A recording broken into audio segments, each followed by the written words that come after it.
Hello and welcome. This is the Gauntlet Hangouts. My name is Lowell, and we are playing Tales from the Loop.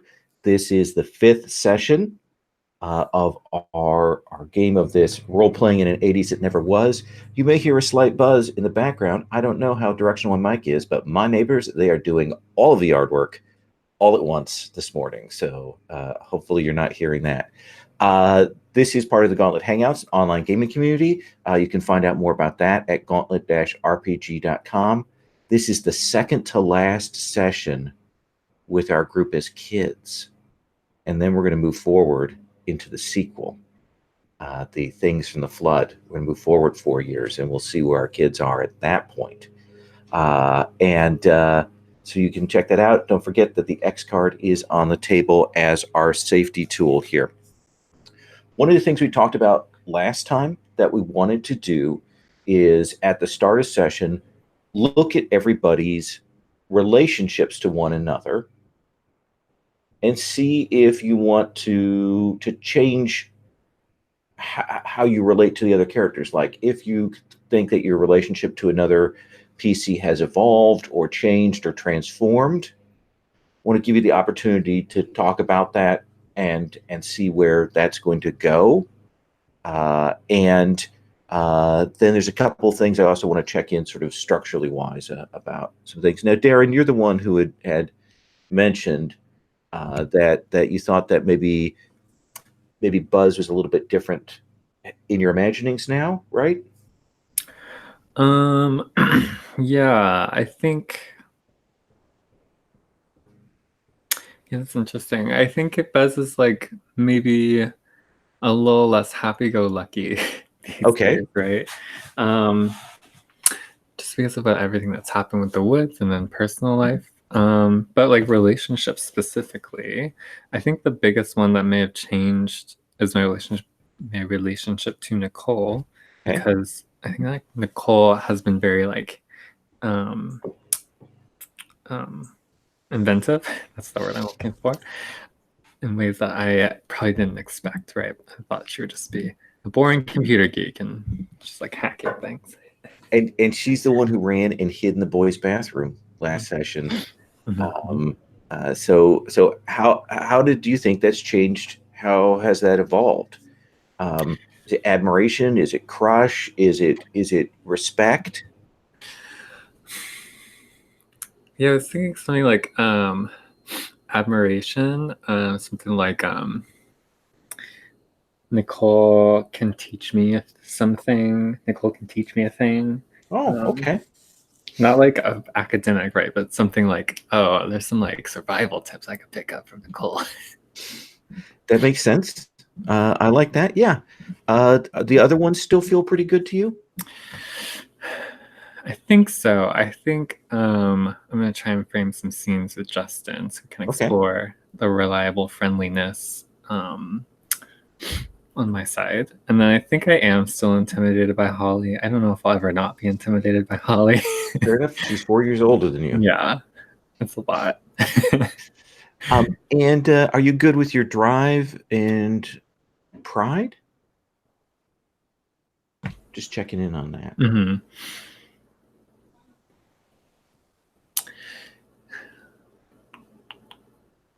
Yeah, I think I am. Okay. I like how the pride has come forth before, and I think that I'm still hitting that drive. Like I think I'm still I'm still in that mindset. Yeah. All right. Nicole, are you pretty happy with where your relationships are? Are there any tweaks you want to make to those? Some definite tweaks. I think the Holly and I are different, but still friends.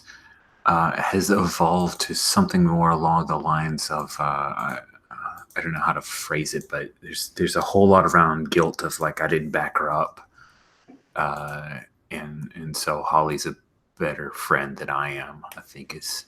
Ooh, I like that. That's a nice way to phrase that. All right.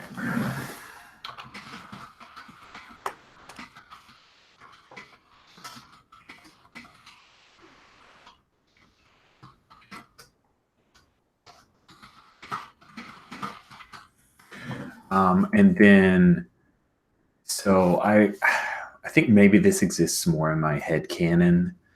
So this evolution of Justin is that is along the lines of Justin is so clueless that I like him, and it just frustrates me. That is pretty kids right there.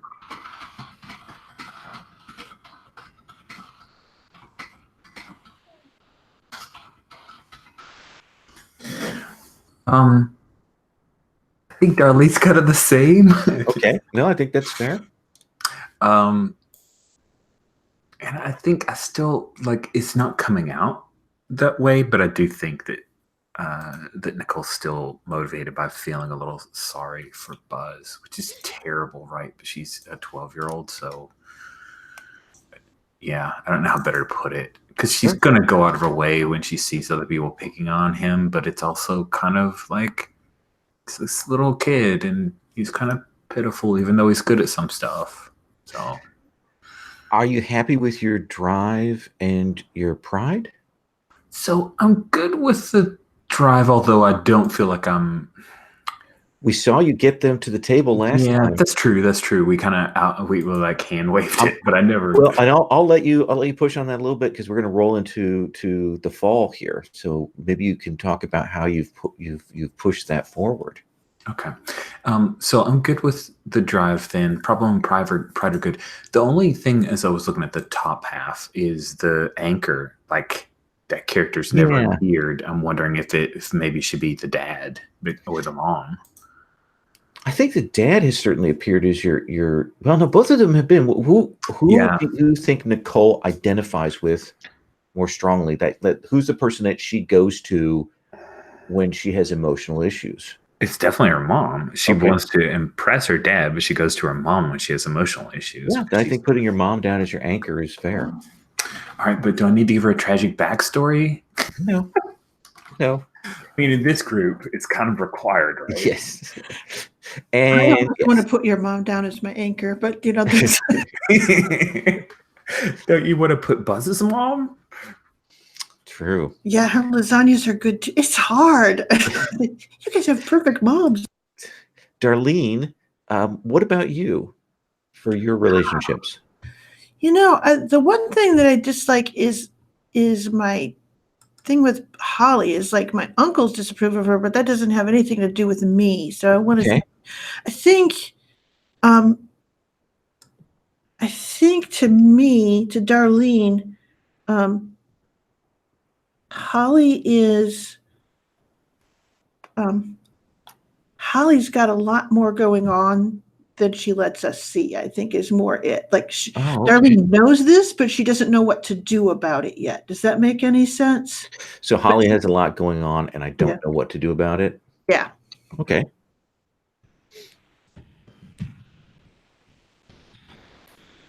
You certainly still love going to Buzz's house. Yeah. What to do about it? Yep. I do. I love going. I do think she's more aware of the pressures that are going on, though, now. So, is it significant that you say Ronald and not Buzz in that relationship? No, it's actually, I do say Buzz to him most specifically because he's asked me to. Okay.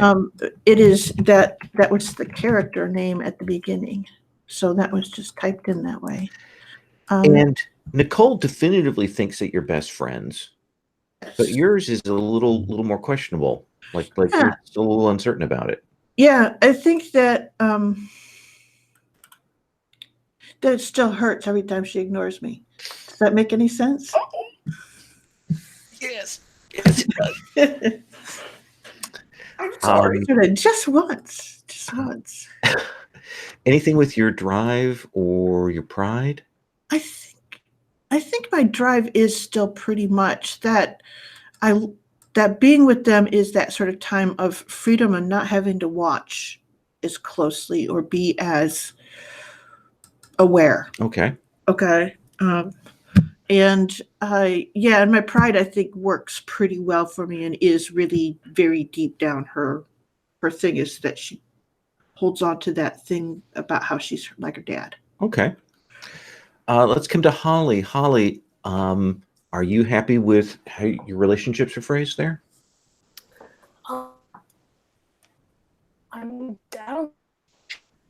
sentence really applies or if it's not quite right. I'm sorry, you're robot. You may want to Oh, drop and come back.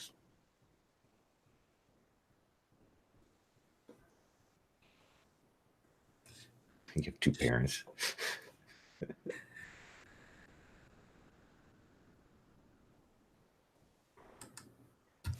Sorry. that's the only way I need to. Okay.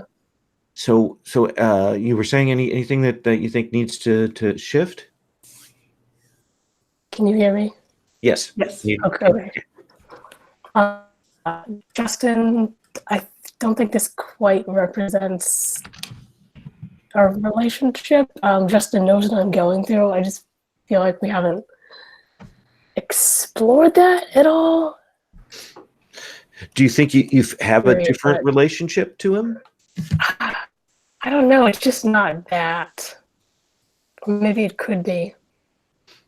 I'll leave it at that for now, I guess. Okay. Nicole thinks she's better than us. Still applies, yes. I'll do anything for Buzz, no. I think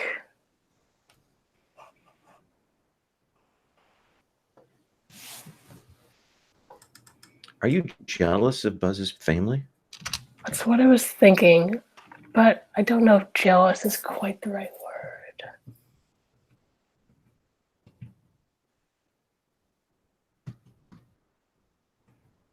I wish I had Buzz's family. Oh, good. I like that. That's good.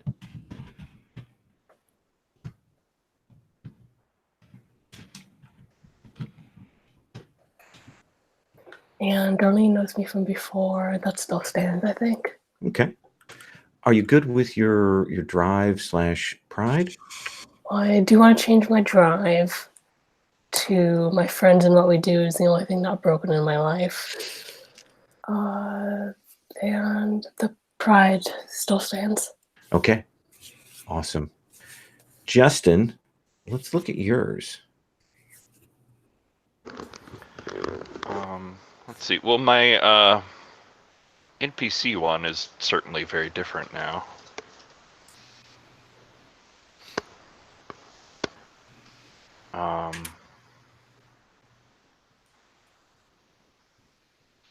Not sure where to go with that one. Yeah, well, I mean, your NPC one is more of a kind of a starter for a situation, and certainly you can go and talk to Jeffrey. He would very much like to have that kind of conversation with you, if you would be up for that going on. If you've ever watched Chef Steps on YouTube, where he does recipes, you will hear this voice, and this is what he does for 10 minutes as he's describing how to cook. There it is. What about the NPCs? or the PCs. Or the PCs, sorry. I think Nicole, Holly, and Buzz are still the same. I like those as polls in situations. I don't dislike the one with Darlene. I just don't entirely think it's true. Okay. I think maybe Justin thinks it's true. And I think that's fair, that you believe that you are.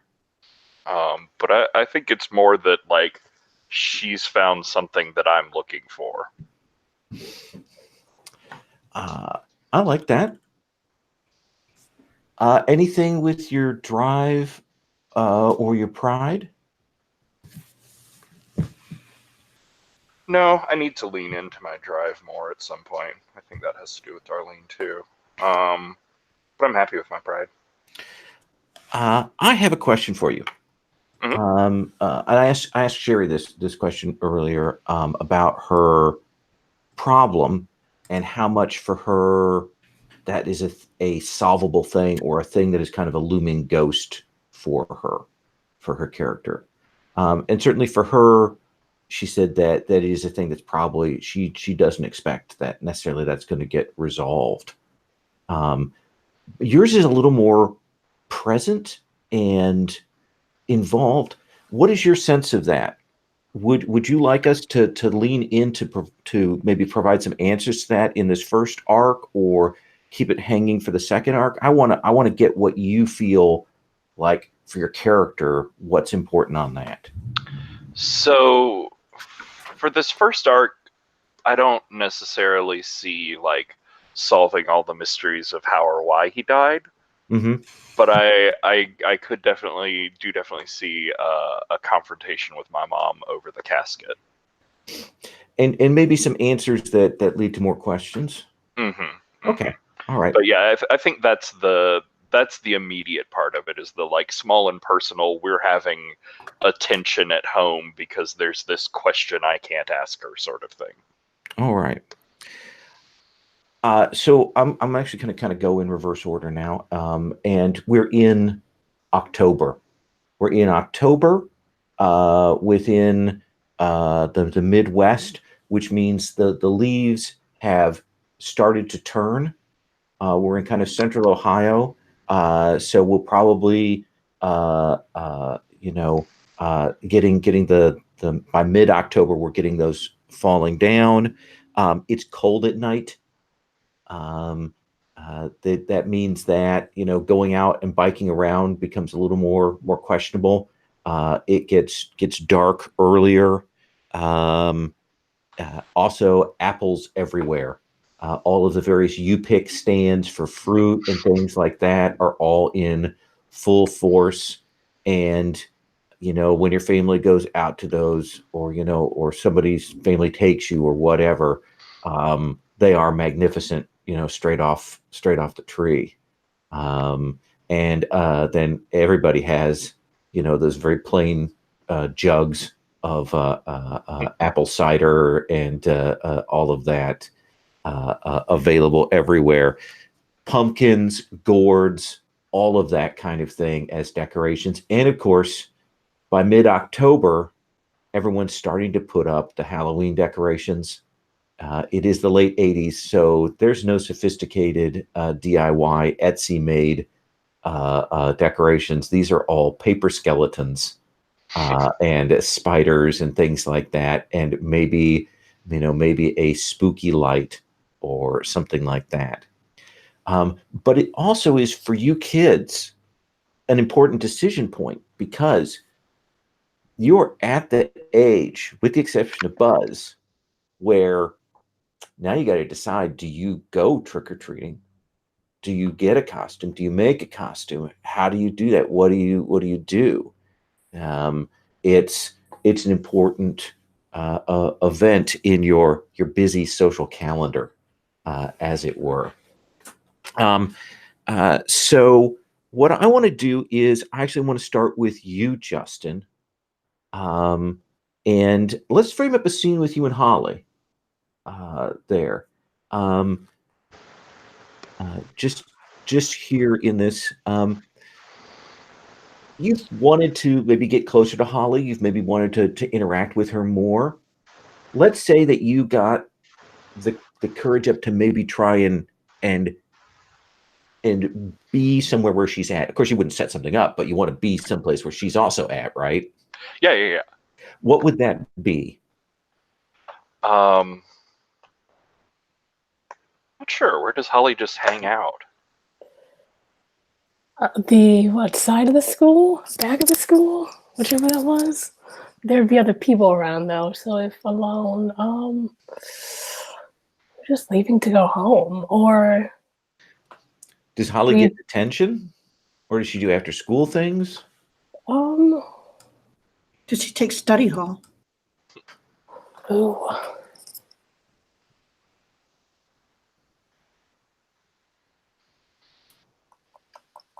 Yeah, let's say that. Study hall. Where do they hold study hall? Is it in the cafeteria? Is it in the library? Is it in the unused home ec room at that hour? There's probably enough kids that the cafeteria would probably be best, because they don't want that number of kids in the library where they can disappear among the stacks. So. Yeah. So yeah, they bring you in there in the cold, sterile light of the cafeteria, and so you've taken, maybe swapped out this week for study hall, like requested that, Justin? Yeah, I mean, I feel like pull with teachers. You definitely do. they just believe I need for my studies. And so, what do you mean? You sit at the same table with Holly. Kids talk, do this, stuff like that. What is, and I'm sure that you've been working on this over in your head for the last couple of days. What's your conversation starter? Oh, it's real good. It's primed to just make everything go smoothly and win her heart and show my deep tender side that she won't be able to turn down. And it's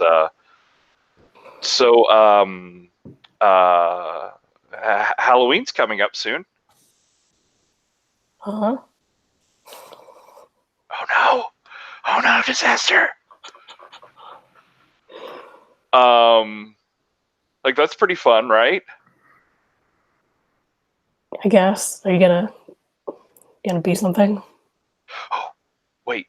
Oh no, I was, but is that wrong? Oh no. What do I do? Okay. Shh. No, no. You're thinking too long. Oh, you're starting to sweat. Oh, she's staring at you weirdly. Captain Picard. Out of game. Remind me what movie we watched at the end of 2 sessions ago. Oh, We went to see a movie with Nicole at your house because you had a fancy new TV. Oh, crap. it was like a sci-fi movie, wasn't it? It was something Sarah has also never seen, so it is just out of my head. It wasn't a Star Wars movie, right? No. I didn't think so. Crap, that's too easy. Okay. I remember. Okay, anyway. Okay. I ask you if, why not? Why not someone from that movie? Oh well, that was my other option, obviously. But I just wasn't sure if I could pull off the costume right. I mean, but you think I could? I could totally do that. I could change everything. Doesn't matter to me if you want to. I don't know. I'm not going to dress up. It's too old, I think. Well, But- I mean, you could. I wasn't necessarily totally sold on it. It's they're like some cool parties or something. I hear. Who? Oh God, who? I know, don't actually know any like- parties. Oh jeez. Jared said he was getting some people together. Yeah. That's what I heard about Jared. He said it would be real cool, wicked cool, man. Why did I say wicked? I mean, if you're going. Well, yeah. I mean, if you're going, maybe we could just go at the same time. Does that be convenient? Okay. I'm not dressing up, though. Oh no, I'm not either. I mean, that was just a joke. Dressing up for Halloween. Nerds. Oh God, what am I doing? I think we can cut that particular scene there. Is there just maybe just a quick shot of Nicole sitting with all the popular girls and just glaring at this conversation? Yeah, absolutely. Camera kind of tracks back, and they're all like, "Yeah, we're gonna go to Jared's. That's gonna be fun, blah blah blah blah blah blah. But we're not gonna go trick or treating anymore. Blah blah blah blah blah blah blah blah." I heard that they were gonna do some sort of scoofy Star Trek costume, like they're gonna be Luke Skywalker or something. She ignores that. She doesn't answer. She's totally going to be Dash Rendar. Okay.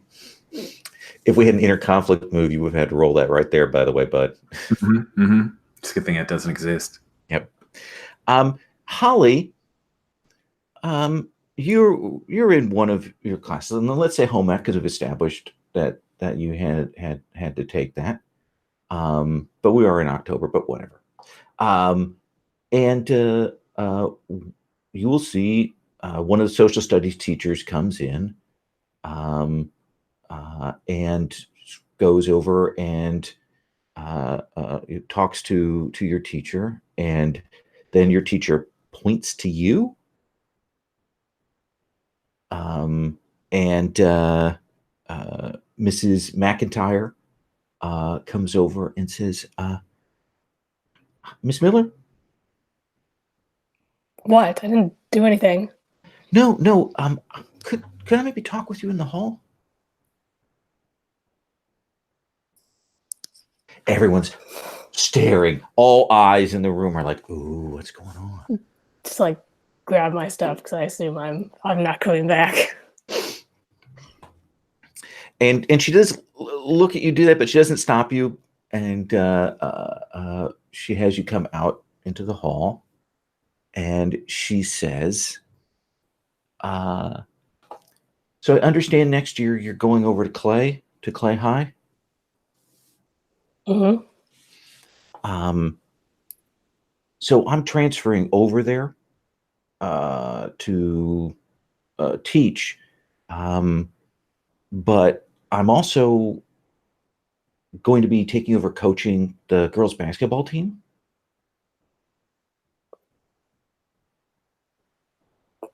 Okay. And I know you haven't participated that much with that, but I've talked to some of your gym teacher and so on, and you're a gifted natural athlete. And I was wondering maybe if you would be interested in thinking about joining the basketball team when you get over there. I've got a few other girls that I'm doing some kind of some prep drills with after school to kind of work on their skills, and I wonder if you'd be interested. I don't even know how to play basketball. We've got a couple others who don't either, but maybe you want to come in and give it a try. I can get you out of your last period class 2 days a week. It's during school? Yeah. Yeah, for these drills, I've got some permissions from some instructors. Oh yeah, then. Okay. Well, I'll send a permission slip home with you to get your dad to sign, and we'll start next week with some of these drills during last period. Okay. Oh, okay. Yeah. Oh, thanks. And she kind of leaves you in the hall as she walks away, and now you have to decide whether you stay out here for the last 15 minutes of class or you slink back in. I'll hang out in the hallway. Okay. And of course, the floor of the high school or the middle school hallway is, of course, all kind of grimy. So you have to kind of sit yourself decently there. Darlene. Yes. You will see your uncle Albie come back, and he looks a little agitated. And he goes and he finds his partner. And it's weird, you haven't really seen this before, but like goes and like they're clearly going to go off somewhere to talk about something private. It's a little weird. Okay. Where did he come from? He was out at some appointments, and he just drove back. So clearly something happened there. All right. Then I do what I have to do as a person who cares about them. And I set myself up so I can overhear them. Okay. Where is the spot that you conceal yourself to overhear them? Oh, let's see here. Oh, well, it's a funeral home. It's made of places to hide things, so that you can pull them out only when they're needed. So I think that she is in that area between, uh, uh, their offices are back there, but in front of their offices, they have screens so that no one notices that there are offices like that. So she wedges herself between the screen and the wall. Like there's the hallway, and then there's the screen across the hallway. So she's between the wall and the thing where it overlaps, so that because you're never supposed to notice that there's administrative things to a funeral home. Absolutely. And you'll get back there, and by the time you get it, your other uncle's name, not Albie. John. So your Uncle John says, "Another one?" And Albie says, "Yeah, I know, but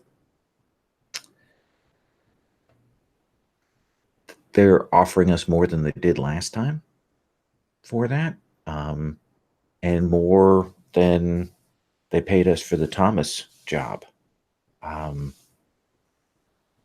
like, I don't know. This is getting really weird. He says the families are signing off on this. So I think we're not doing anything wrong. We're doing a service for what they want. And John says, but what's happening to the bodies? Is it what's going on? Albie says, I don't know, and I kind of don't want to know.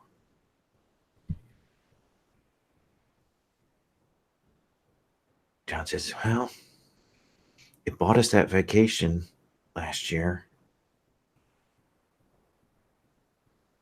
If you think it's right, Albie says, no, I don't think it's right, but I want to sock some more money away for Darlene as well. She's going to need to go to college at some point, and we can't pay her mom that much, and I still haven't heard anything from my brother. It's like, okay. John says, yeah, Darlene's a good kid. We'll do it for her. And they head out. I just want to say that when she says it, she sort of slides down towards the floor. Like, so she's sitting on the floor and all curled up behind the screen. Yeah. And when the camera comes back to you after they've left the room, what do we see? I think she's sitting back there and she's kind of breathing just like she isn't quite sure what to do. And she's sort of in that thing. And I think she literally very carefully crawls out from behind there and then goes and sits by the office and door and sort of has her arms around her knees. Like she's just trying to think about what she needs to do now. Okay. Nicole, how is this October going? Has your dad been pushing on you further to do more science stuff, or is he laid off, do you think? I don't think he'll ever stop pushing. We actually get along really well when we talk about it. So I think he's just realized that I have stage fright around science fair and stuff like that. So he's been talking about charter schools and stuff, which I desperately want to avoid. Yeah, it'd probably be talking about sending you to the St. Joe High, the Catholic school, because people say, "Oh yeah, it's better education." But Dad, we're not Catholic, so we can't go. It doesn't work like that, Nicole. It's run by the Catholics. Have you seen the skirts I would have to wear, Dad? Uniforms are shown so to have itchy. a performance raising effect in schools. I looked that up. That's a terrible idea, Dad. It's the worst. I'm almost a teenager. We'll talk about that in a few months when you have to take the entrance test. Okay. What about your Halloween? Dash Rendar. I mean, it's kind of a thing where I'm dressing up as a boy. But and for those of us who are not Star Wars aficionados, please tell us who Dash Rendar is. I think I know. Dash Rendar is the Han Solo replacement from the Shadows of the Empire novelization that also has a really kick-ass Nintendo game. Lando actually liked him better than Han, and he's kind of a scoundrel, but he's got a heart of gold, and it's just amazing.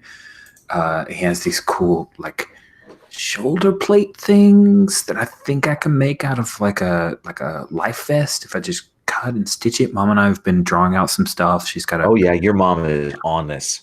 She is on it. Yeah, I'm gonna be, and of course I already already have the Han Solo blaster. I mean, it's not the exact same model that Dash uses, but nobody else is gonna know. And we've been working on the red stripe because he doesn't have the white stripe like Han does. He has a red stripe down his blue pants. Mm-hmm. And I've already have snow boots, so those work. It's going to be amazing. So, your mom, do you think that she gets you to actually do some of the sewing stuff, or is that a little bit outside of you? No, I'm all about it. Like, I'm learning how to sew, but from Mom for this particular Dash Rendar project. She's got this big cardboard fold out board that she's put down with the measurements on it. It's in blue and white, and she's got this thin paper that she's cut to the shapes to make the pieces for the pattern, and she's pinned them all carefully to that. She is super excited about this. Though a couple of times she says, "Now, are you sure you don't want to go with Leia? Because that is a very nice dress." Well, it's a nice dress, but in the Shadows of the Empire, she's actually still generally seen as posh, and she gets captured. She's kind of a damsel in distress, but Dash is like a protagonist, Mom. And I'm just saying that this Dash is a boy. Yeah, but it's made up, so it could be a girl. Oh, okay. She's just checking. It's not like it's been in a movie, although there's a comic book coming. But until then, it's expanded universe, Mom. We can do it. There is that moment where you hear the dial tone in her head as you start talking about that, like the wee. Okay, all right. Gets the serger out. Starts working on that. Yep, I'm all about it. I'm just I'm over and working on the plans of drawing stuff up. And I've got this to the side. I've got this lube. It says on the top, it says Lubaka. And then it's got maybe Buzz, So you got these plans for your alternate costume there, for your accoutrement. Yeah, just in case Buzz doesn't have anybody to go with her costume or anything like that. Buzz, Yes. your fall has been weird. Oh. Because your dad continues to kind of go in and out, weak to strong. There have been a couple of times where, again, your mom has, had to leave you and your sister alone while your dad goes to the clinic. But the other thing is that your sister is doing these evening courses at the Ohio Community College. And she is very clearly, very deliberately working her butt off around the house to make a good impression. She does her chores 110%. Eventually she'll burn out of that, but right now she is on it. How do you feel about that?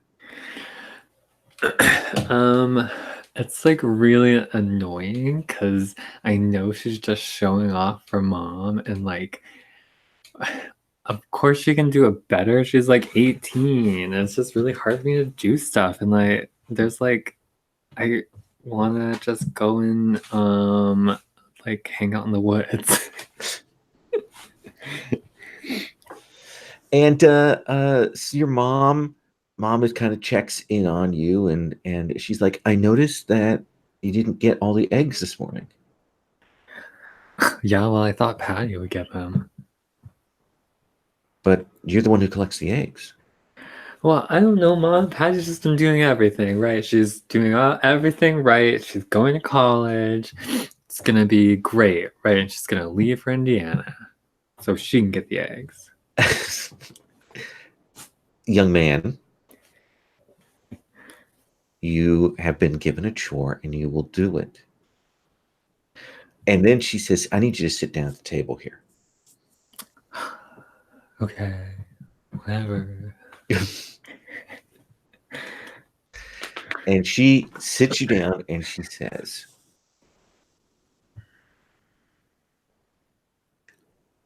I would not be surprised if your sister leaves for Indiana next year.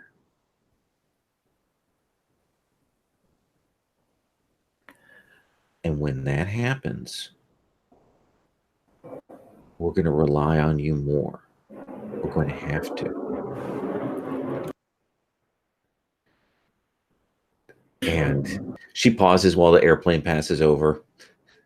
Probably one of the magnetrine lift ships is probably why you got the farm cheap, is because it's on one of those routes for the magnetrine, ships. And the house probably shakes a little as it goes over. Shadow comes over. You hear the chickens out in the yard kind of freaking out every time the magnetrine ships fly over. They lose it. That rooster, he goes nuts.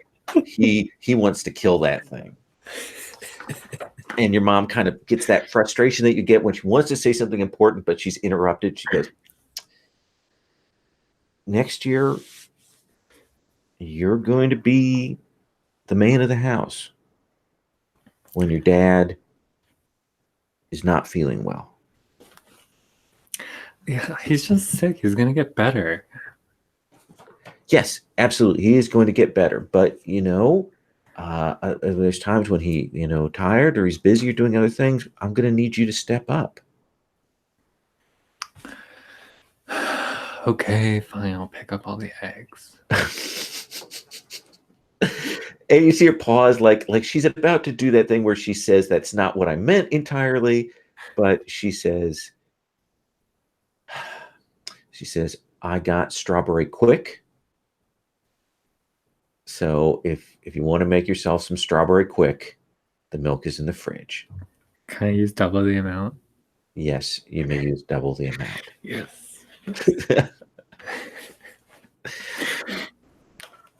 Let me ask.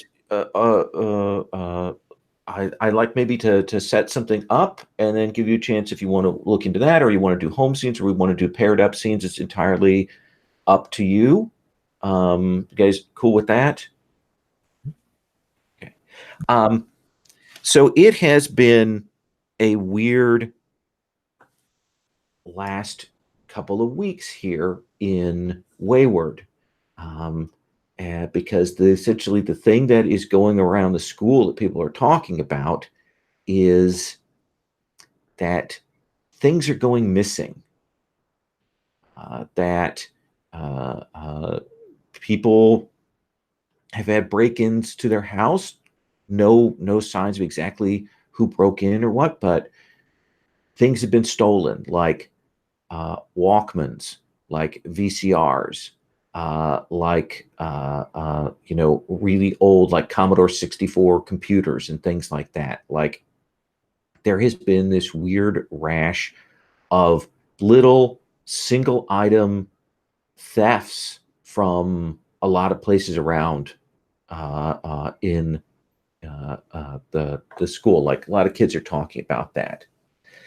And the sort of the ones that are making the most noise about it are the roamers, because they had actually gotten apparently a really sweet VCR that they had been talking about, that had two heads on it and they could record from one to the other.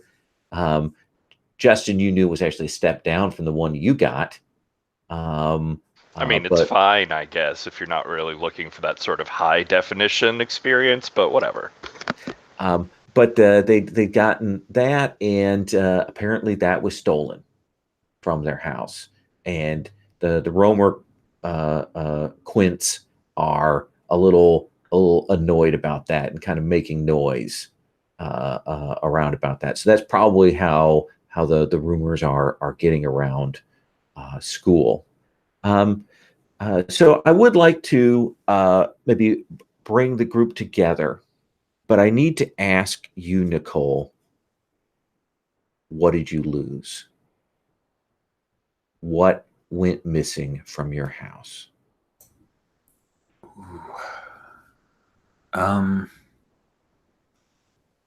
My telescope. Yeah, it vanished. And you had the spare telescope at the barn, right? Of course, but this was the real one. Like that one was kind of the one that I had when I mean, it's like a kid's telescope, but this was the legit telescope, powered, and like you could see everything on the moon. Or it was amazing. So I think we take out we're maybe 10, 11 days before Halloween.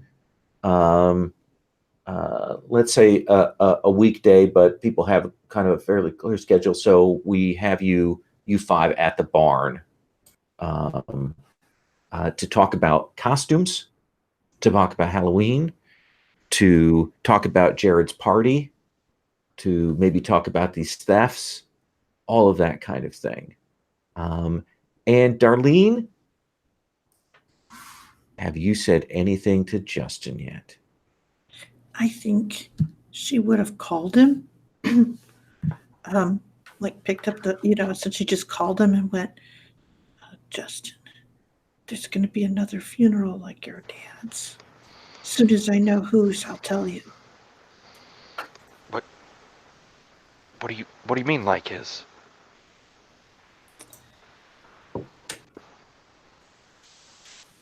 There won't be anyone in the coffin.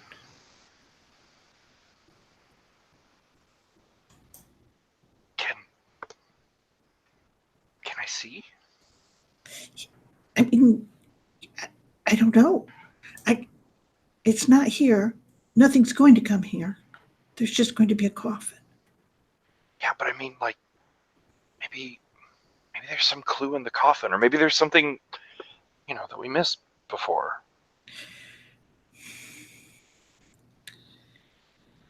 It's just, yeah, I'll let you come and look. I don't think there'll be anything in the coffin. But Okay. I'll keep my ears open. Okay.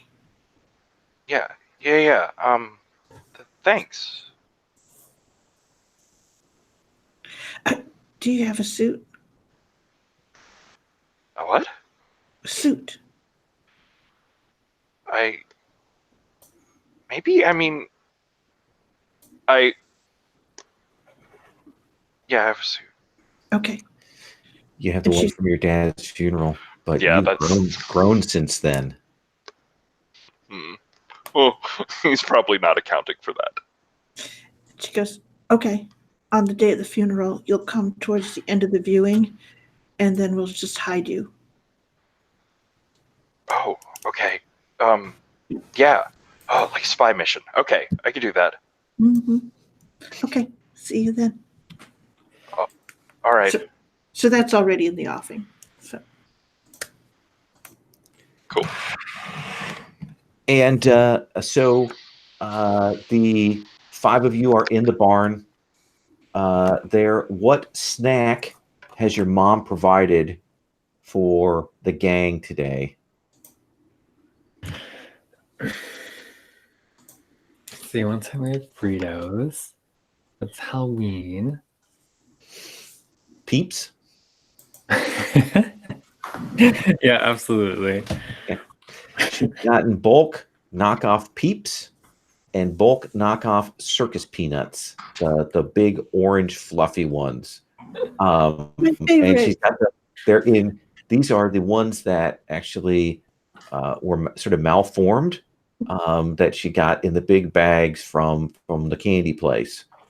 So they're in big clear plastic bags in bulk. And she has handed them to you. She says, you and your little friend should eat these. Thanks, Mom. And it is getting on Halloween. So who broaches the topic of that first? I'm going to be Datrindar. What does that mean?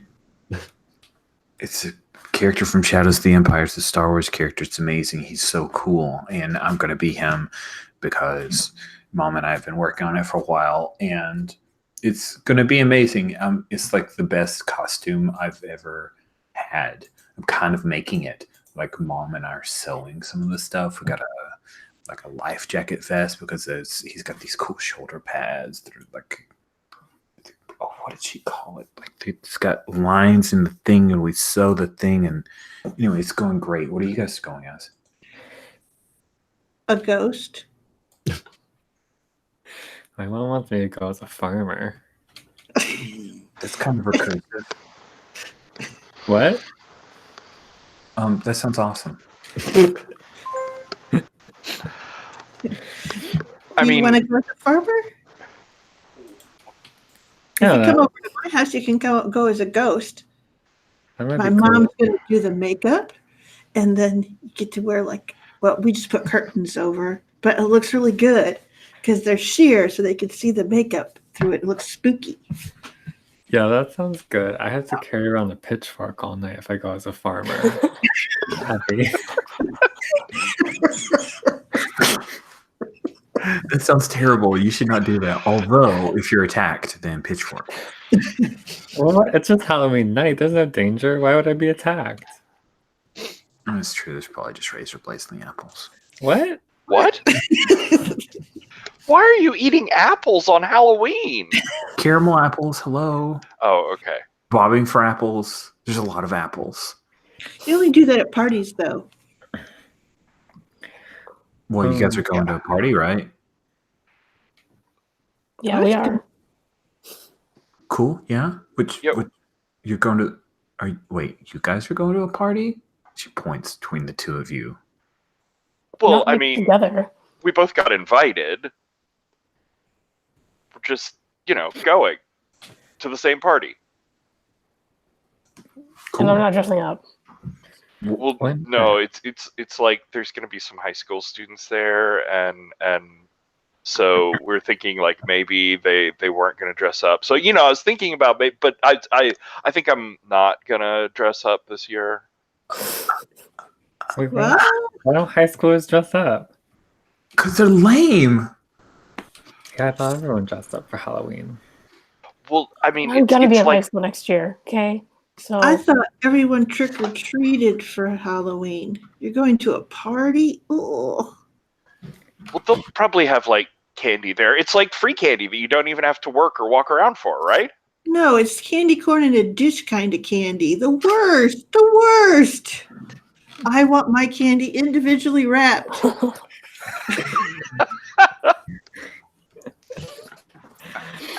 Guys, it's like, I mean, high school, sure, you probably don't want to, like, it's lame to go trick-or-treating. And I'm not saying you go trick-or-treating, but you got to dress up. I mean, it's one day of the year when everybody can be whoever they want. I want to be Dash Rindar, and you guys want to be you? Lame. Ow. You can come over and be a ghost. We have lots of sheer curtains. Do you cut eye holes in, or just like wear it over? No, you wear it over. So like, Do you get makeup on the inside of the curtain? yeah, no, you put it on your face, but it's like really dark. So you make it all dark around your eyes and your mouth and everything. So it looks super spooky through the curtain because you can kind of see the shape of the face. You could be a force ghost. We could totally go together. Really? What? What's different with a force ghost? Oh, that No, does sound it's- pretty cool. Yeah, I mean, it's like a force ghost is somebody that's been killed and they come back through the force because they're powerful Jedi. I mean, you probably need like a bluish curtain. Wait, we have to die to be a force ghost? Well, I mean, yeah, because otherwise you're a force person. You're like a Jedi or possibly tempted by the Sith, but it's no big deal because like all the cool Jedi are not really that tempted. I mean, how do you think regular people become regular ghosts? That's a good point. We have to, Talk about death. Darlene, we have to die to be ghosts? Oh no. No, not for Halloween. For Halloween, we just have to get some makeup put on. Okay. Okay. Maybe You I will should hear- go as a farmer. From the front, you will hear, and you see Buzz's sisters there. And she's like, so, hey guys. Hey, Patty. Patty, what are you doing here? So, like on Halloween, and she's kind of like really looking at Nicole. Like, I asked Mom, and she said it would be cool and helpful if I would like to pick you guys up and drive you to the good neighborhoods and kind of go with you trick or treating. Kind of supervise. She can hit all the good places and get all the good candy. But like the really good neighborhoods? Oh yeah, Like go up to Willow Knollwood. Oaks? Yeah, Knollwood? yeah. You should come with us, Justin. We'll get lots of great candy and stuff. I mean, Holly, I don't know if you've been out, but they do have really good candy out there. Sometimes they have like the full-size bars. I've heard they're giving out Cadbury cream eggs this year. You could be a ghost.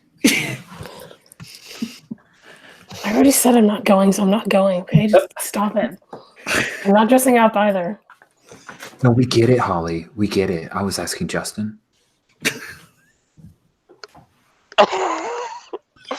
Oh, Oh god. I mean, you see, well,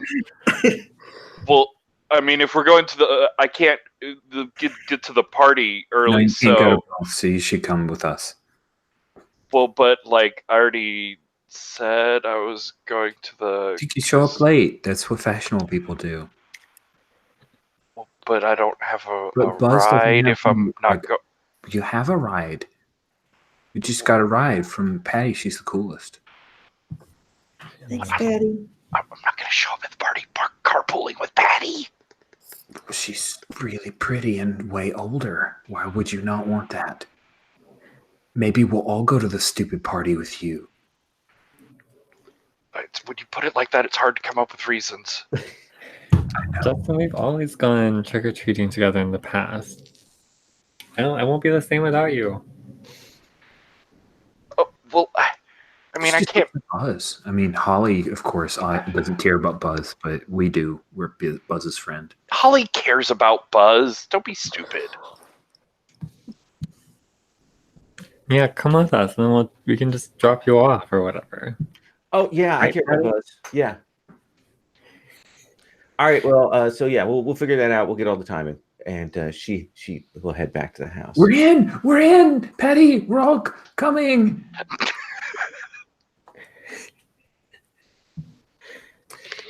It seems odd, of course, because that's a busy weekend for you because your brother's coming back home from college that weekend. Oh, this is all to get with Matthew again. Right. Patty's so clever. She wants to go to college, so She wants to go to Matthew's college. I say to Holly, I go, if you want, you can come over and we can do the ghost thing so that you can take off the sheet afterwards and no one will know you had a costume. Look, I'm going to be going to high school next year, and you guys are still going to be here, so it doesn't even matter. Justin should just go to the stupid party or to the stupid trick-or-treating with all of you. It doesn't even matter. I'm going to go. And then I put out my cigarette because she definitely started like actually smoking after all the dinosaur stuff when like existential despair set in. great. Take some peeps. She leaves the peeps, but I think we're going to go ask Buzz's mother for some eggs. And you come in and Buzz's mom's like, well, hello. Does that thing where she smells the cigarette smoke because you probably haven't quite got used to the fact that it hangs for a little bit. Would you like some eggs? Yeah, absolutely. Hang on. And she will pull out. She says, "Do you want some fresh milk from the cows?" I don't know if I can carry that on my bike. Okay. Well, here's the eggs. Thanks. And she hands you two dozen eggs in these cartons that are all kind of bent up because they've been reused, many times. And she kind of watches you head out, like maybe a little concerned. Let's actually take our 5-minute break here. And then let's come back and we can either do home scenes or we can move closer to Halloween and the looming threat of that. And we can see who else gets robbed. We will be back. Let's take 5.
I had my first session of the Veil last night, and we ended up with a world in which guns have 3D printers in them, and they print bullets.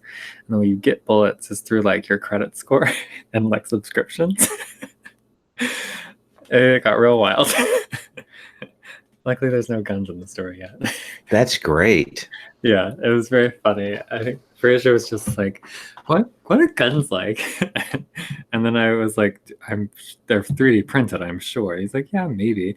And then Leandra was like, "What if bullets are 3D printed?" I was like, "Oh, oh no. What if they're 3D printed in the gun?"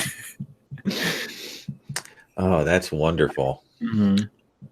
It's very good. They're all doing like, we have this natural arc for all the characters towards like memory, and does exactly what the Veil does and goes like real high concept real fast. Nice. Yeah, one of the things I want to do with the Veil Fantasy is go back through those playbooks and go, because a little bit, some of them have this implied, but I want to really explicitly say this is the playbook that gets you get to tell X about the world from this one. Here are the questions that go with that. Mm-hmm. Yeah, definitely. Like the doppelganger, would be how are intelligent monsters treated in this world and that kind of thing. Yeah, for sure. It seems like Fraser made that more explicit with like the Cascade and the Inheritance playbooks too. But yeah, I love like the way the Honor Bound gets to define things about the way the world works. I think it is so good. I remember Sherry and I had a conversation for like 45 minutes on a drive just about ways that you could use that. So yeah, it's really interesting. It's so funny hearing Fraser because he's like, I want people to just play the game. He's like, everyone gets caught up talking about like, how does this work? He's like, just play the game. And it's true because it's all in the playbooks. Like much of the setting comes out from it, and that I use the setting playbook that's in the Veil book, but we like touched on it, and everything else, like 95% of everything, just came from talking through their characters they made. Yeah, that's really good. We had a very good scene too, because Walter German, he's playing the Hound, and he's like, he decided his jam was like a martial arts fitness instructor. And he was like, yeah, I teach like a kids class. So it was very cute. I got to do like a little kid martial artist who like who doesn't have the neurochip, isn't connected to the Veil. So it was very funny because he was like, we're doing a tournament, and I was like, they're gonna win though. It was very fun, very cute. Nicole, is it okay if I start with you and ask you about, do you want to do a home scene? It is great to start with me. Thank you very much.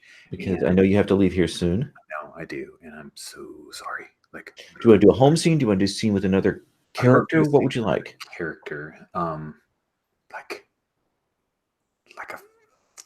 trying to think of a situation, but I want to follow up with Holly because that was just so terrible. And I think, would you try to talk to her at school, or would you actually go over to her house? I'd go to her house. That's it. I'll ride my bike over to her house. Holly, after school, you are home. Has your dad signed that permission slip yet? Is it the same day or the next? Let's say next or the next day, maybe a couple of days later, however you want to do that. I think weekend. I think maybe weekend. Sorry. Oh, okay. We'll say weekend. Oh yeah, I'm like gonna have to bring it back by Monday or something. Yeah. I think I've like told him about it, and I've like put it on the table, and he just hasn't gotten around to it yet, or that's what he says. Mm-hmm. And what would you be doing? Is this a Saturday or Sunday, Rich? I think like early Saturday because Okay. she's afraid that Holly will like leave. So early on a Saturday morning, mid Saturday morning, what is Holly up to? Probably just TV. Okay. Not too late yet. Does your doorbell work? Yeah. Okay. So it's probably that.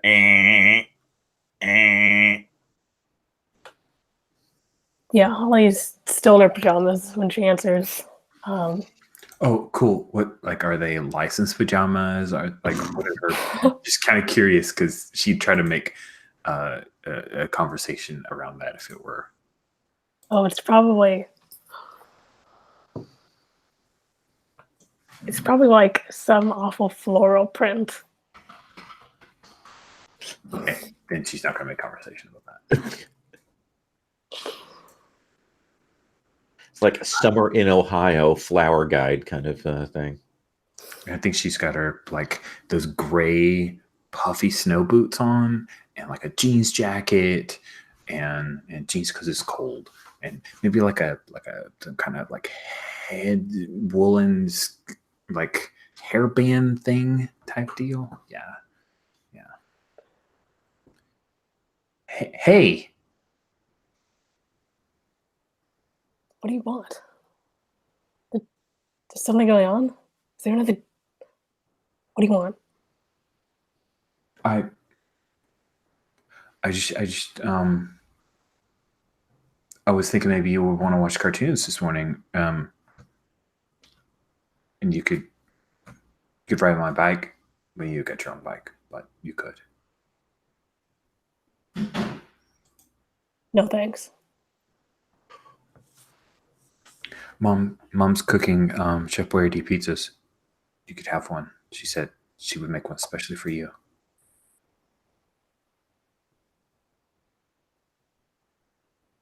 That's why you're here, isn't it? Because your mom sent you. No. I asked her if you could come over. So you want me at your house, but not trick or treating? But you said you didn't want to go trick or Because I treating. don't. Why don't you want to go to trick or treating? It's fun, and like we won't have any chances to do it. And I know you're way older than me and going to high school, but It's because I'm way older than I'm gonna be going to high school, and then I'm on the basketball team now, or I'm gonna be. And yeah, the teacher invited me to try out or whatever, but I'm gonna be doing that, and then you never even played basketball. so. I mean, I'm not saying you're not capable. You're very physically active, but seriously, that's a very coordinated sport, and there's people who punch you in the face with their elbow. She punches you in the shoulder with her finger, with her fist. How? Okay, fine. Listen, I know Justin likes you, okay? I'm sorry it made me mad. What? Really? It's just a crush, okay? It'll go away. I mean, I don't blame you. You're older and cool and whatever, but it just made me mad, okay? I'm sorry. I spazzed a little bit. Just give me a break.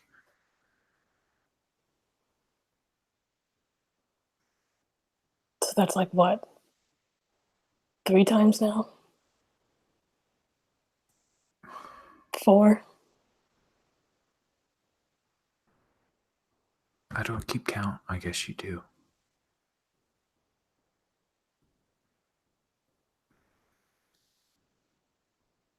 I'll just go. I'm sorry. And she'll turn and start to walk off the porch and trudge towards her bike, feeling really mad and terrible and awful. And just as you're getting on your bike, what kind is she making? Well, I mean, the Chef Boyardee come with those little dinky pepperonis that are super great, but we could chop up some ham.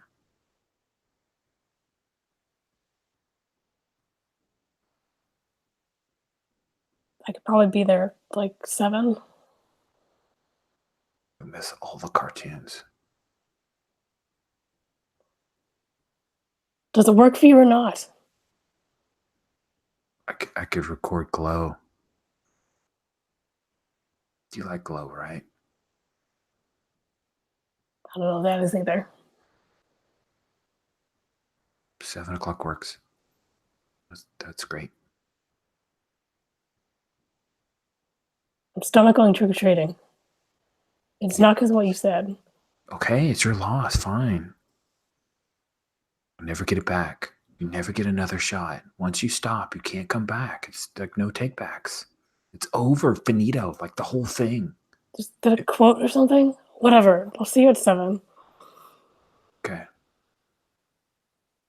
Door. And out. Nice. Let's go, since his ears are burning, to Justin. Do you want to do a home scene? Do you want to do the scene at the funeral home?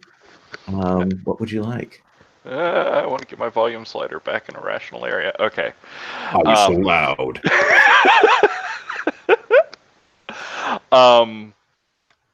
I think the scene at the funeral home. So you arrive. This is the, let me get a name here. I have a little list here. This is the Coiner funeral.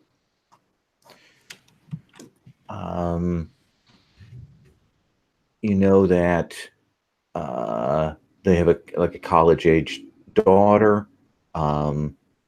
This is the wife and daughter there, and some other relatives. And they're kind of in the middle of the service when you sneak out, Darlene, to get Justin.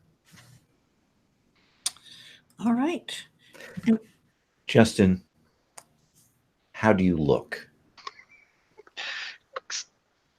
Mostly funeral-ish. He definitely doesn't have a jacket. There was no way that was going to fit. And if you don't look too far down, like, his black socks are the same color as his black pants, so that nobody notices that, right? But he's got a shirt and a badly tied tie.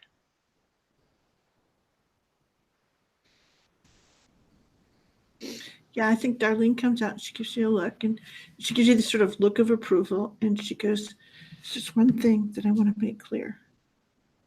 Everything that goes on in there is about the Coiners. Okay? Gotta keep it quiet. So we're moving through." We're just stealth, and then like afterwards, right? And she goes, "Remember, they feel as bad as you did." I don't know if I should be here. She goes, "What's going on in there is about them, but this evening, what's going on is about you." Okay? Okay. All right. And she'll lead you in. And there's a thing about a funeral home is it looks like a big, like sort of open place. It's clearly you go to one area to, be at the service. But Darlene takes you through sort of an area that you didn't realize was really there because there was a screen there. And all of a sudden you're going through this sort of Byzantine set of hallways and roundabout places to go through the house. She's like, "Okay." She goes, "I had to have you in a suit so that if they saw you arriving, you looked okay." She goes, "But you can just come up and stay here." And she takes you to her rooms upstairs. Oh. What's the sort of, like, decoration sense of the behind-the-scenes part of the house? Like kind of frighteningly normal in some ways. If that makes any sense, whereas everything is sort of velveteen and made to look old and formal and things like that. Behind the scenes, the rooms that you see, they have like lazy boys in them and a TV and, a TV tray and, all of those things that it's just, that's where people live kind of thing. So it's very, very like that. And then her room is up on an upper floor. So you've gone up these little tiny, like small servant stairs, essentially, up to the top floor. And she has one of those attic bedrooms. And that's pretty much where she stows you. And after a bit, you will see people start to head out. There's the sort of the greeting of the family, that kind of thing, and you've got like a tight window to get down there. So I'm gonna need a sneak roll from one of you. Let's see. I have some sneak. I have 1 plus 4, so I got a 4 total. So I could do it. Just a little bit. I do know the place a little better. Okay. So, Let's have you roll. okay. Apparently I don't know the place very well. I will. Let's see. I guess I'll try luck. Okay.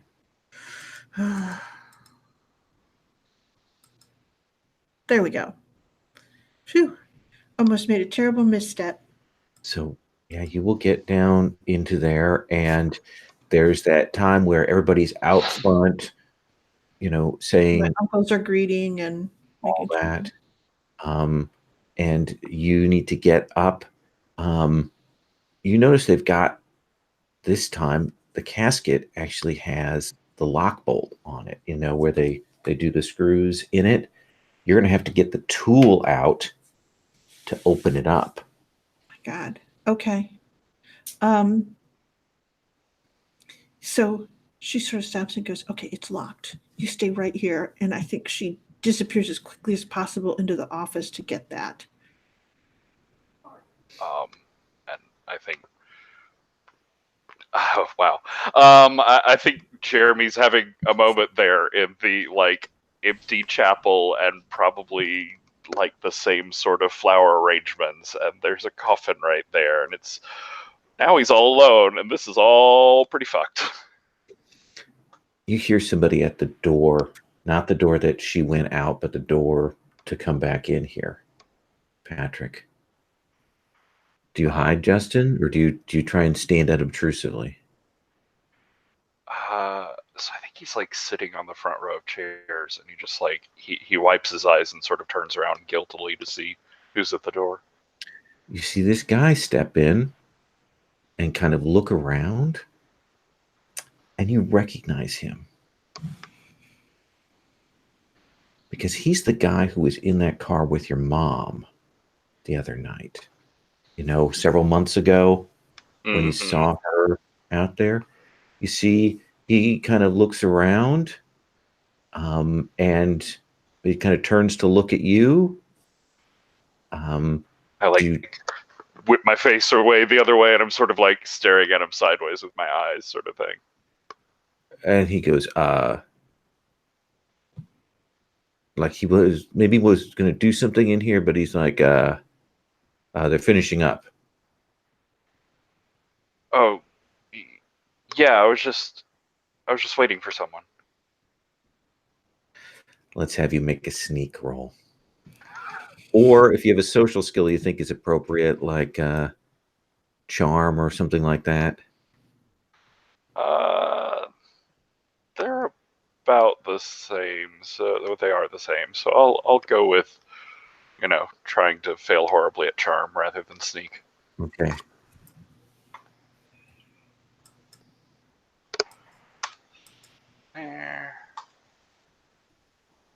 Oh, I actually got a 6. Okay. So he's clearly paying more attention to the room, and he doesn't recognize you, and he kind of nods and he heads back out.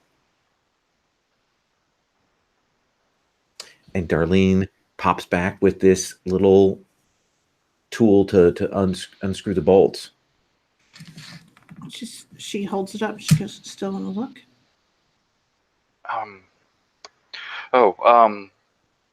Yeah, I just, do you decorate all the funerals the same way? No. Oh. 'Cause the Okay, that's families buy just this stuff. Families and friends buy these. We only have them if no one has gotten some. We'll put that on the tab and buy some flowers. this one. It's no, it's fine. Let's look in the coffin. Okay. She goes, stand here. She kind of has you right behind her. And she's kind of shrimpy in some ways, but she knows exactly what she's doing, which is kind of weird. Yep. Very fast. And it is an empty coffin. And as soon as she does that, she goes, I don't see anything in there. Do you? Look around. Is there anything inside of it at all? Except that it looks a lot like your dad's coffin. I think he sort of chokes and falls back and goes, there's a smell. And I go, that's new coffin smell. Oh my God.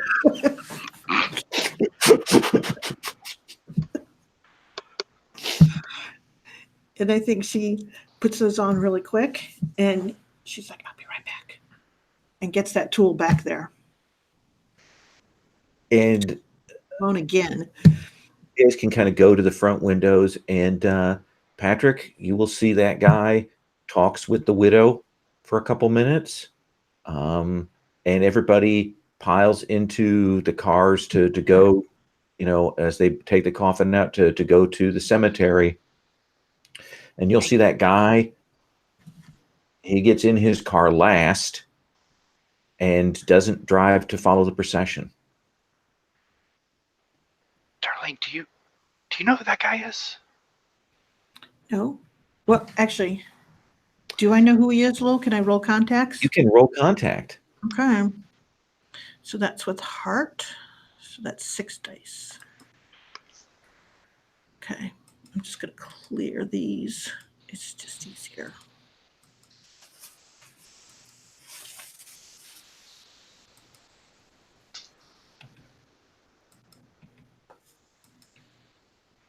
I got a success.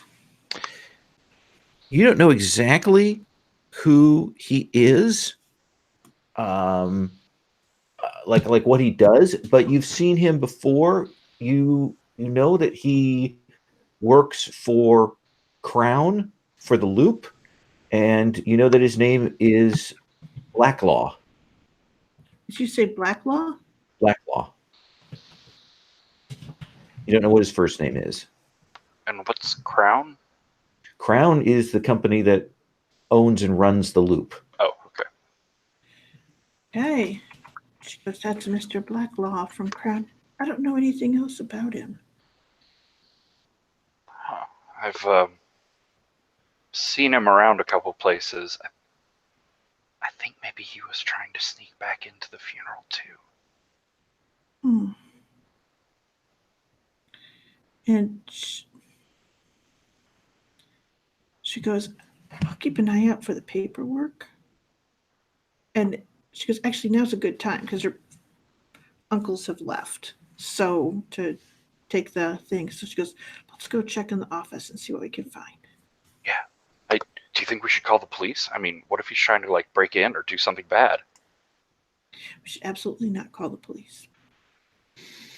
Darlene, your uncles are efficient, right? They're careful and meticulous. Yes. Which is why the absence of paperwork is so disorienting. All right. And essentially what it is I take him essentially with us, and then we do go. Is Blacklight's car still out there? No, Blacklaw headed off. He left, and he did not follow the funeral procession.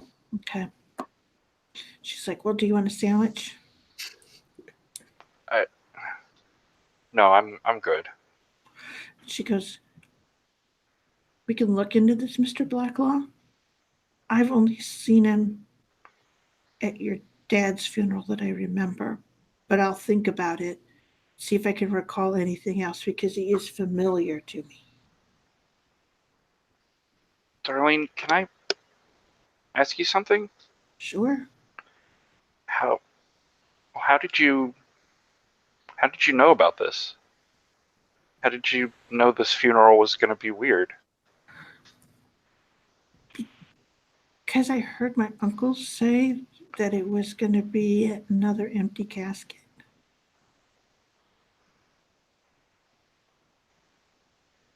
So they knew? Of course they know, because they know what goes in the caskets. That's what their job is. Usually we get the dead bodies and we have to make them look acceptable for people to see. And then if we can't, we do a closed class casket. She goes, it's not that bad. It's just a thing. It's like when people are sick. A lot of people can't handle it. But if you're trained, you can handle it. I'm not interested in putting makeup on dead bodies. Is there a file for my dad's funeral? Did you know that one was going to be weird? No. I mean, she goes, no, I didn't know. We can look. We'll look to see if there's a file. There's no file. Why is there no file? And I kind of turn around and I go, there's nothing. I have to go. I forgot about the time. My mom needs. We have to do something. I have to go. She goes, wait a minute. Okay, I'm going to go and change and I'll ride my bike back with you.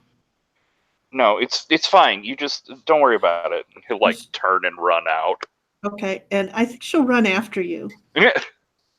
And she'll go, Justin, don't go. You're upset. Not upset. Stop following me. And I think that is that thing, is that she does run up to your bike, and she stands there and she goes, you shouldn't be riding right now when you're like this.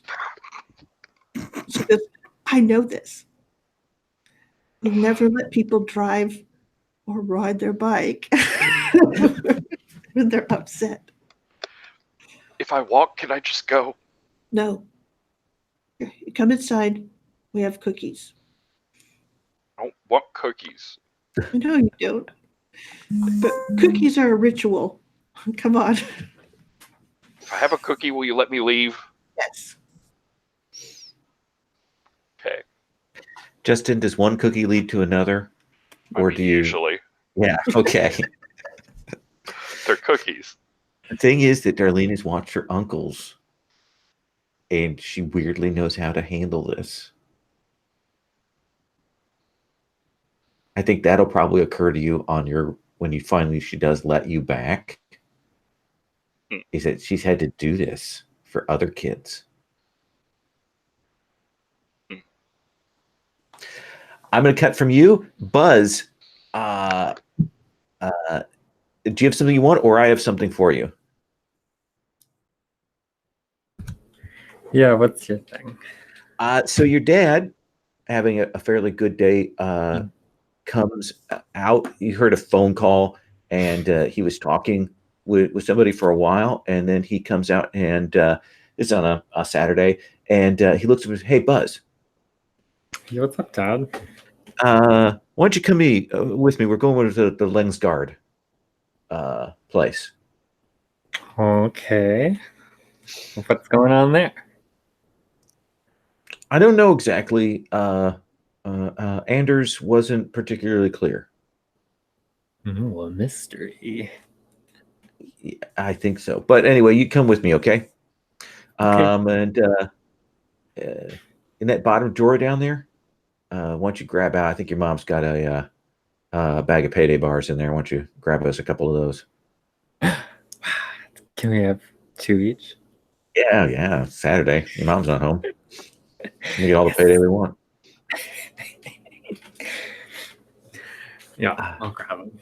And he drives you over to the Landsgard,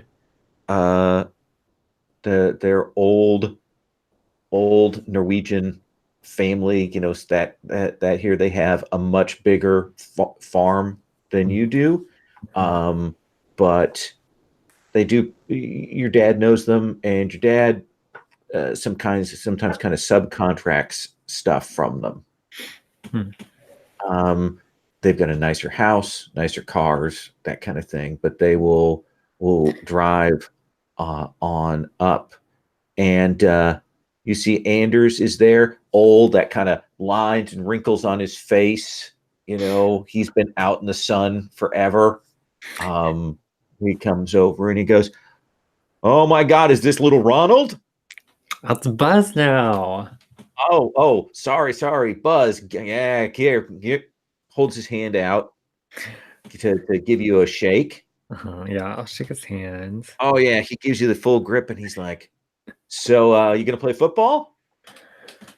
Look at you. I mean, you're solid. We'll get you in. I know they don't have a little JV league at the middle school, but we'll get you in high school and get you on the team, right?" Maybe, I don't know. I'm just like really busy with 4-H. There's a lot of events, and now that Hey, my sons, they did 4-H for years and years and years, and I've seen you on the tractor pull, and you do well. But when my sons got on the football team, I'm just gonna say we had lots more girls over at the house then. Oh, that's gross. Your dad laughs. Your discomfort. We already have Patty in the house. That's enough. And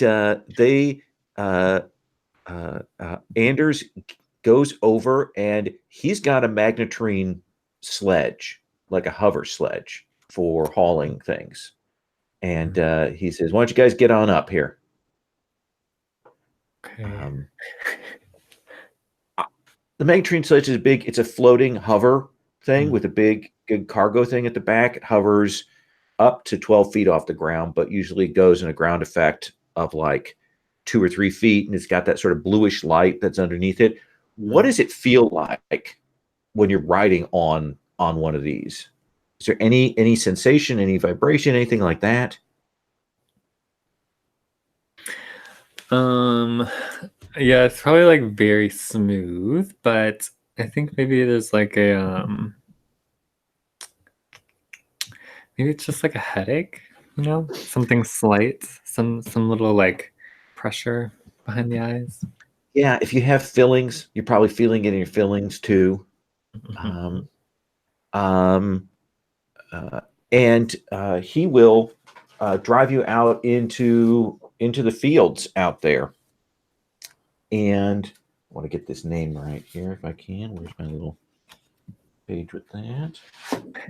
Oh, I can't find that, of course, because I'm a terribly unprepared GM. You will see him head out, and he's got a autonomous, self-balancing harvester robot, pretty big one, from Takeda. Your dad uses it. We'll rent it off of him from time to time, and it's out there. It's a good 10 feet tall, big, got all the things off of it, and it is outstanding in its field. And he will Anders will kind of bring the thing to a stop and finds like a clear cut path and sets the thing down, and he brings your dad over, and you kind of follow behind, and they will come over, and you can see that the robot is stopped in its tracks here, and someone has stripped it. Like, you can see like the tech panel for it, the sort of the interior parts. It's open and empty. You can see that wiring has been taken out of it, and someone has essentially gotten into it and pulled out the internals from this thing. And your dad's like, "Holy cow, Anders."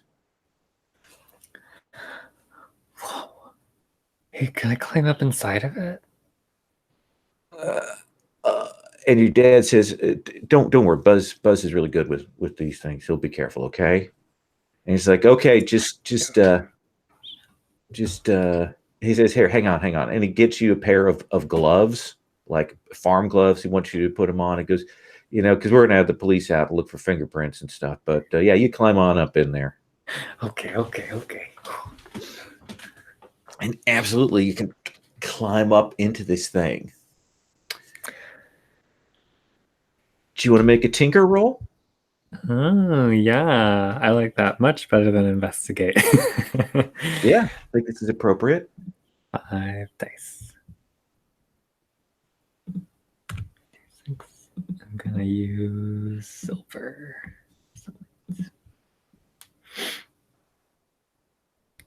Oh, I got 1 6. I'll take it. What is it you want to know? And if you get another success, if you want to spend luck and maybe get another one, I'll give you a second question. Yeah, let me do that. I want Yes. all the answers. Let's have you spend the sweet, sweet resources. I have so much luck anyway. I know, because you're a little kid. No luck. Okay. So what do I want to know about this thing? What does my little 10-year-old farmer mind want to know about technology? Oh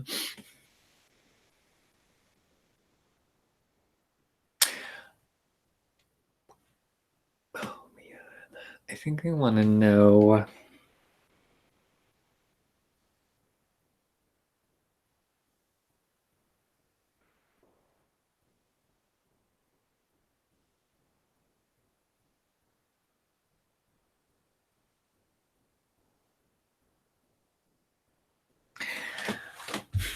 Okay, I think I want to know, like, if it's sentient, basically. Of course, Buzz doesn't think that, but I think I'm imagining this as like Buzz is like going around inside of it, looking at all these things, and I think he starts talking to it. And I know that it's like torn apart, but Well, yeah, and actually, I don't even think that I think you can ask a different question, because I will tell you this is that these are not. There are things that do low level AI, like they've got those. This is not one of those. I mean, okay. it's a farm program robot. Okay. It knows. It was probably out here waiting to do its shift in the early morning when the time was best. Probably measuring the temperatures before it was going to do the cleanup. You've probably worked with this robot before, Okay. when it's been brought to the farm. Right. And it does have a very basic like interaction program, but it like we remember your name, and you had to teach you that it was Buzz and not Ronald. Very cute. Well, okay, then yeah, maybe just like a clue. Like is there anything like left behind or any like markings or something that would indicate like how? You looking at this, and you're looking at how the things were cut and pulled and so on. You think that a person couldn't really do this in the way that it's been taken out in the space. You think maybe a machine or another robot did this. Oh no. Oh, See anything? I'll stick my head out and say, what's the farm name again? Land. This is the Landsguard. Landsguard. Yeah, I'll stick my head out and say, like, Mr. Landsguard, you got any more like smarter robots? Yeah. I've got the sensor one, the one that does the soil readings and things. It's out in the fields right now. Does it got like claws or anything? No. Oh. It's just like, it just looks pretty weird. I don't like there's not like it's not how I would have gotten into it. And your dad says, And well, why don't you come on down from there, Buzz? And I appreciate you taking a look up in there. I just wanted to show to your dad. It's real weird. Because we'd hoped to lend this to you next week, but I'm not going to be able to. Oh. I would like climb down and coming back. And you realize that that's actually really bad Hmm. because your dad counted on using this at a cheap rate to clear. Mm. And your dad's like, well, it's okay. It's okay, Anders. I appreciate that. You've got insurance? And Anders is like, yeah, but they'll send somebody out from State Farm out here to check, and I'll probably have to go through some rigmarole, to prove to them that I didn't do this to my own bot. Well, just tell him it wasn't a person. What do you mean? I mean, I don't think a person got into it. That's what I was saying. Like, not how I would have opened it up. You think a robot did this? Well, Buzz is like straightening his shirt, like, well, I'm no expert, but sure does look like it to me, Mr. Lansguard. Oh, that'd be like one of those scout bots, or nah, I can't even imagine that.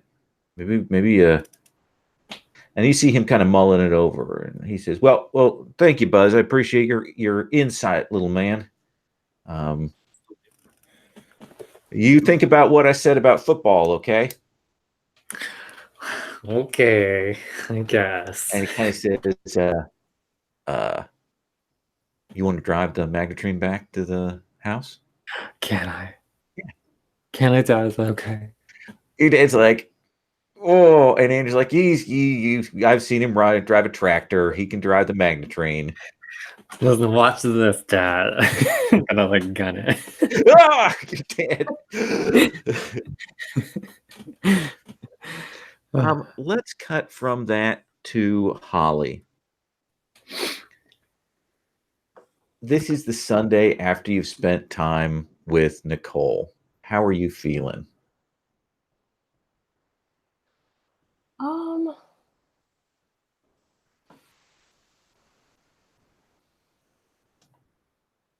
I mean, I think going to dinner at her house went fine. But, I'm just wondering, when is the next time she's gonna, do something like that to me or to somebody else? Because I definitely saw her glaring at us when we were sitting in the cafeteria. Did you feel angry or bored or anything when and she didn't do it, but I assume her mom showed you the costume they were working on? I think she would actually like to dress up, but she does feel that she's too old and moving into that different stage of life, and it's putting the time and effort into it would say that she cares. And you're at home, and again, the doorbell rings. And you go to answer it, and there is this woman, 40s, kind of curly, reddish hair. She looks like life has not been kind to her, I think is the best way to put it. And that kind of shows on her face. And she narrows her eyes, and what's your dad's first name?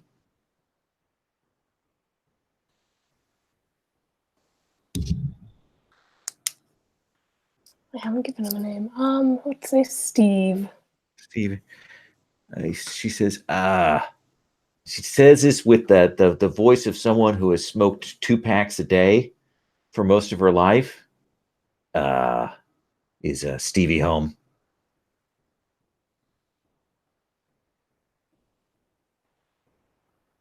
Dad? Hang on. And you hear him kind of get up, and he walks out, and when he sees her, you see him stiffen. Gloria? Stevie, can we the kitchen? Pardon? Listen. I retreat to the kitchen to listen. Can we talk? And your dad's like, oh boy. Then he looks, and he's dressed so he can't actually step outside, or you have the sense that he would step outside in his, but he's got boxers on, and uh, so he reluctantly lets her in the house, and your dad looks to make sure that he can't see you, and he get the sense that you're there, and he says, "What is it you want?" She said, "No, no, no, no. Be nice. Be cool, okay? I heard that you're on hard times. I heard you got fired." And he's like, "Shh. Oh, your daughter doesn't know yet, does she?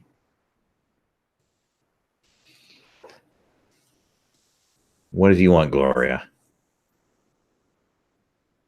We got a job.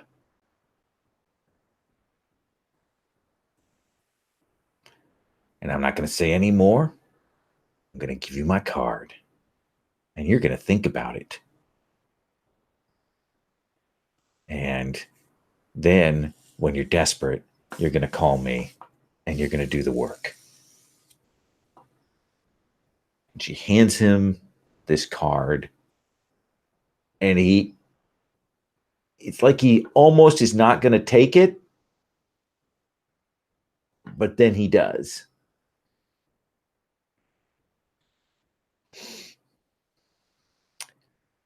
And she looks around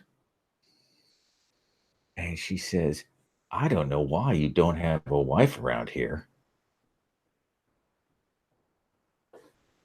And turns to leave. And you hear the kind of that slam of the screen door as she walks out.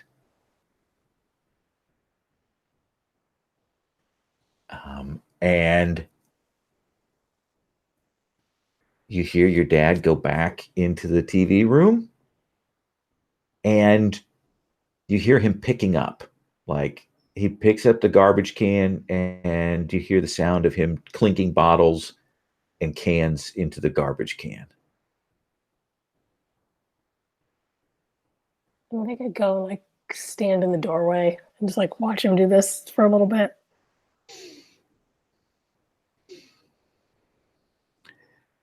He says, "Oh, hey, you want to go to Pizza Hut? If we go quick, we can get there before they end the lunch buffet." She said you got fired, Dan.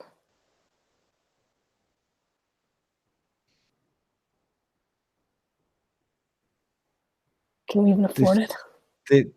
There's fired and there's fired. Look, I'm between things.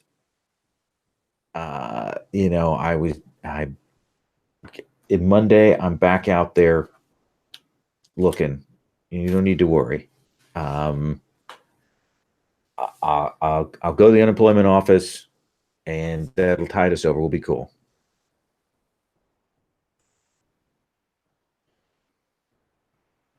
So that's no to Pizza Hut.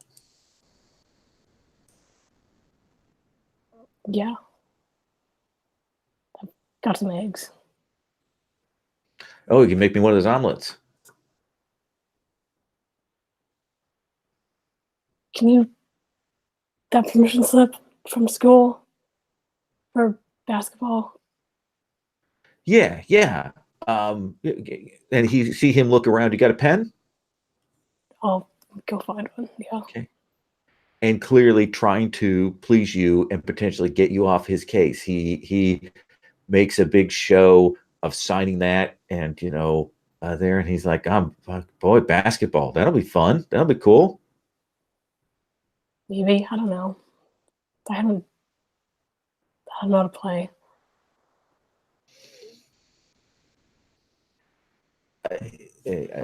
You'll be great.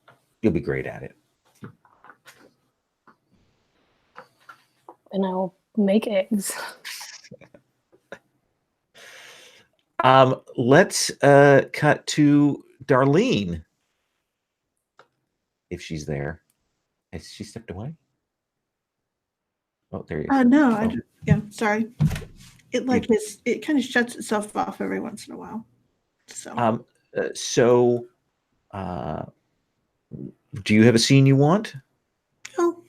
No? Then let me ask you what you do when you come in the morning down to the usual stuff and you notice that the back entry door to the sort of mortuary prep thing is standing open. I go and check. I mean, my first thing is there's like stuff in there. People sitting. I go to see what's happened in the mortuary. And you kind of walk in and you will see that the machine that does the pumping and has some of the pressure sensors and things like that, it's been opened up and all the boards and the pieces and parts are all gone. Oh my God. And I think she just like sort of whirls around and races to go get her uncle's.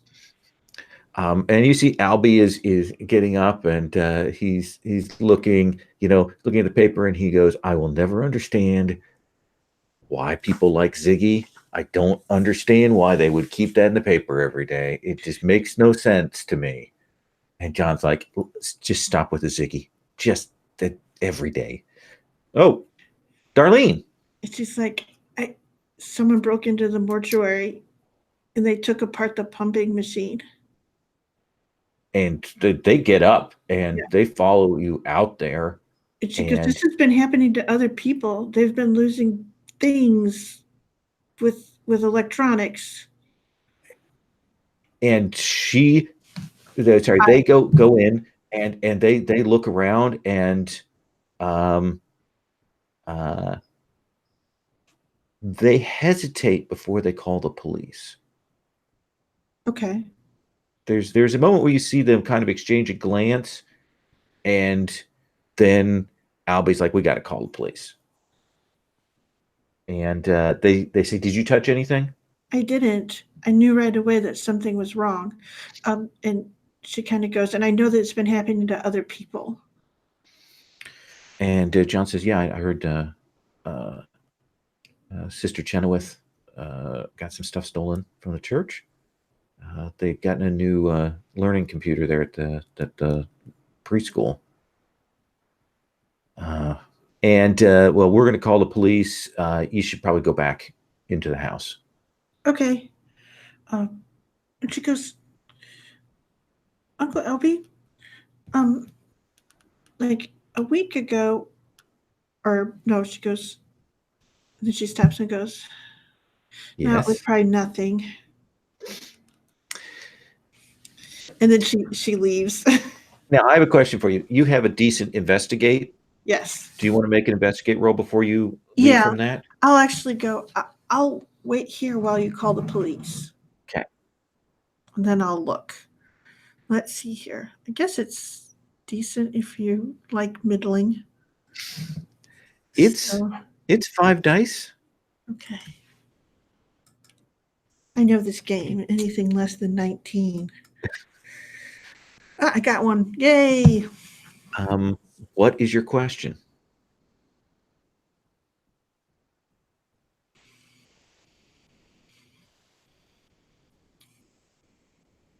Did they take any of the mechanicals, or is it just the electronics? Looks like just the electronics. You don't have a lot of mechanicals around here that are particularly sophisticated, but they did take the boards and stuff. So only the boards. They didn't take any of the parts of the machine that are down things. They weren't looking for the frame or the pumping mechanisms themselves. No. Just the controller for it. You probably noticed that like one of the extra TV remotes was in here. Uh-huh. And that's laying in 2 halves on the counter, and somebody's pulled out the interior of that. And that, that's just like a little tiny board. Oh my gosh. All right. So when my uncles come back, I do point that out. And they're like, why would She I goes, don't and they didn't take any part of the, and she goes, they didn't take the arm or the pump itself. So they're just taking all these boards. we'll tell the sheriff when they come. Okay. I was gonna go over to Buzz's. Is that okay? Yeah, that's probably better. Okay. Yeah. All right. If you need anything, you can just call over there. I'll come right back, okay? Okay. All right. And you will head on over there. Can we bring people together? Do you mind, like, if we get a group scene here? In that way that by sheer coincidence, everybody in their own emotional turmoil shows up at the barn, the hideout. So yeah, this is kind of late on a Sunday, when you guys are meet up. Buzz, are you down to the last of the Peeps and circus peanuts, or have you eaten them all? No, down to the last ones. I don't think I've gone through all of them yet. Patty How do probably. you keep Cop from snuffling through them? If we're in the barn, I think I've rigged some system, a pulley system. Very, very unreliable pulley system to lift the peeps into the air. And then lower them down. Yeah. So when you arrive, Darlene, Holly and Justin and Buzz are already there. Holly, let me ask you a question here. What is your body language regarding Justin? Studiously casual. But like I look at him a couple times when I first come in, because like now it's in my head. And so you show up, Darlene. All right. She comes essentially with her bike coming in. So she's like running the last few steps with her heavy, heavy bike. And she sort of drops it when she gets in there. And she's like, you guys, whatever it is that's stealing the electronics, like took stuff from the mortuary, came in and took all the boards. And even the remote, opened that up and took the stuff. What? Just last night? Yeah. Did you see him? No. Didn't see anything, didn't hear anything. Oh. Now, mind you, the house is big. We're upstairs. They were in the other house, but How'd they get in? just open the door. Wait, you don't lock the door to the mortuary? Well, we do, but and was the lock messed with? Well, The lock was not broken. so the lock wasn't broken. Whoa. So they had keys. It wasn't. Maybe one of your uncles did it. She sort of stops and goes, I don't think so. Sort of stops and goes, I don't think so. No. Are you sure? I would say maybe one of them left the door unlocked, but they certainly didn't destroy their own machinery. I don't think they even know how to get into those panels. They had called a guy to come in for anything. Wait, what the panels look like? Oh, the panels for the pump? Yeah. Okay. So there's like, and she kind of goes, I only know this because when the repairman comes, I always go and talk to him. So, because he goes around on a circuit, and so he goes to all the other funeral homes. So I like to ask questions. But anyway, so essentially what it is that there's 3 boards in there. One of them is the sensor board for the pressure, like the current pressure.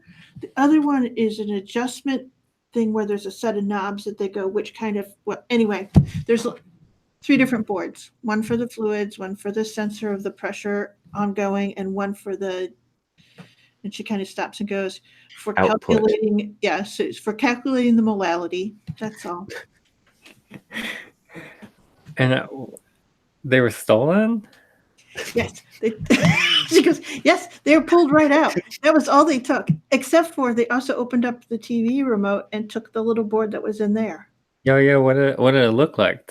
Like It looked somebody just take the back off the remote Yeah, it was like in halves, like perfectly. in half? I don't even know how you would do that without like Oh, taking listen, it apart. it was just at Mr. Land Glansgard. at Mr. Longensguard farm on the weekend, and one of the big pieces of farm equipment was missing a bunch of stuff, and it was like somebody broke into it, but it wasn't like, they didn't just like unscrew the panels, Yeah, it was like everything was just lifted apart perfectly. Yeah. Like it was undone how it was put together. Yeah. Anyway, weird.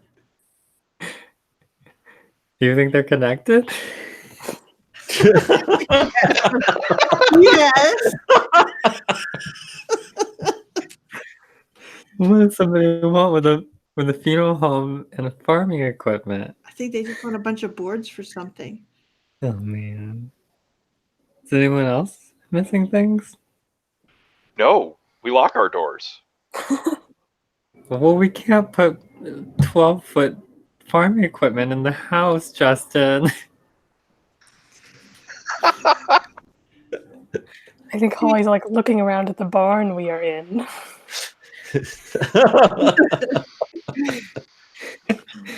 Holly, do you want some peeps? I'm gonna down for you. Are those from Easter? Oh, well, I mean, I think my mom got them like in September. From Easter? I don't know. They're still good. With circus peanuts too. Ugh. Circus peanuts are great when they're stale. So I guess the question is are we going to look into it? I mean, someone's doing something with all that stuff. Mm-hmm. And I think it's a weird thing. And you know how adults are, they never look for the weird things. It's true. If it was just farm robot parts, I'd say someone was trying to sell them, but who's trying to sell the inside of a remote control? Yep. Maybe they're making something. What would you make? I don't know. Another Maybe time machine. portals. Whoa. Hmm. I mean, I think it would be great if we could find the parts, because my dad was gonna use the machine on the farm. And if he doesn't, then I probably won't be able to like hang out with you guys for a while because there'll be too much to do. So I would really like to get the stuff. You know, it's good. If it was in the farm field, there would be like footprints or something. So maybe we could go back there and figure out what it was that approached it. Pick up a trail with Cop. Oh, that's a good idea. I didn't think about that. And we should make a list of everyone else that we know that there are all the other thefts that we've heard of. Nicole had something, her telescope. Man, this thing is all over. Whoever these are, they're all over the place. Telescope, a remote control, and a giant robot. And a corpse pump? That's not what you call it. Oh, is there something less disturbing to call it? I'll call it that. And then she kind of just stops and goes, well, I don't think it's really less disturbing, so never mind. We'll just call it a corpse pump.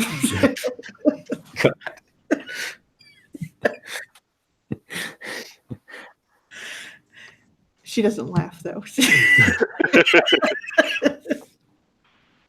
Okay, so we can look through the farm field and we can ask around to find out what all's gone missing. Mm-hmm. Oh, let's get a map. We can map things out. Maybe that's significant. We can find the center point. That's right, or it'll make a secret diagram. Oh, yeah. Okay, so we'll get a newspaper. I bet a bunch of them have been reported. It will surprise you. It is kind of big news for the paper, but it's all like uh, uh, you know series of minor thefts baffles police kind of thing, and it's all like reported a Walkman missing, or reported a VCR gone, or reported this or that. Things with little things with electronics. And actually Um, taken away, and not just the parts taken out like they were at the mortuary. yes. So that's almost different than what we've seen. Justin, you have a really good comprehend, a really good investigate. Do you want to make a roll on that so we can engage the mechanics? Sure. Would it be that or calculate? I think this is you're looking at the newspaper and kind of using Okay. that to figure something out. Cool. I don't I don't think my magnifying glass is particularly going to help read the newspaper. Yeah.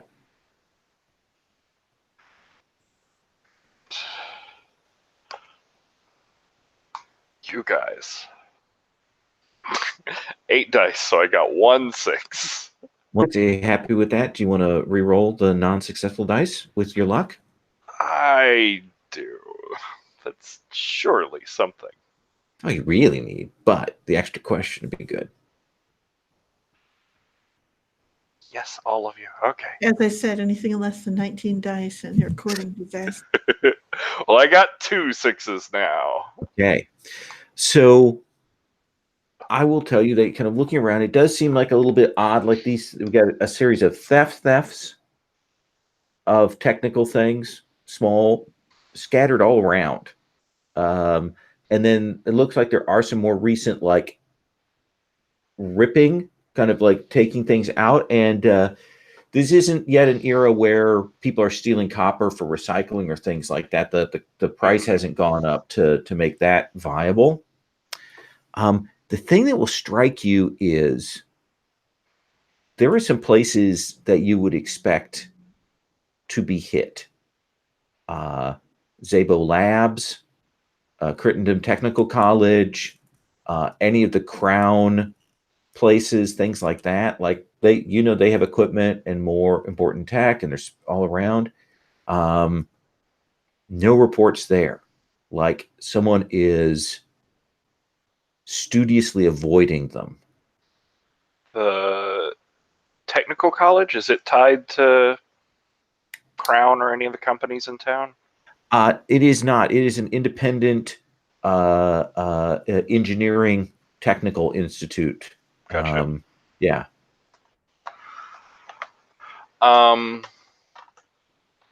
So yeah, I mean, I'll make lists of all the like Walkmans and radios and small things that have been reported in.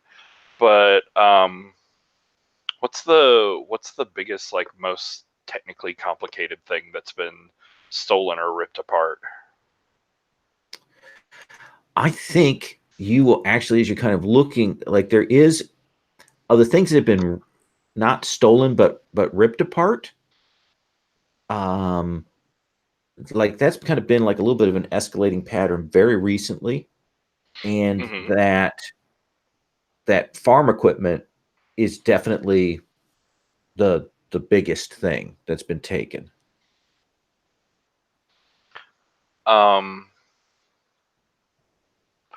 And is there any sort of commonality to the like time of night or day of the week or interval between thefts or anything like that? It definitely seems to be happening like I mean, I'm going to say this obvious. This is not really a question, but yeah, it definitely seems to be happening at night. But there doesn't seem to be anything except that those thefts, those minor thefts of objects and things, have been happening over like maybe a month. Whereas the ripping stuff is more recent.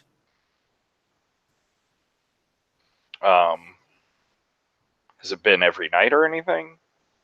Just Yeah, every night? Okay. Every night, it seems like over the last 5 days, somebody's gotten something like ripped out.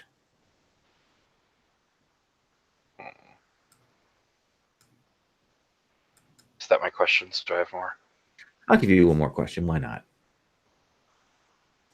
The Wayward Ripper. I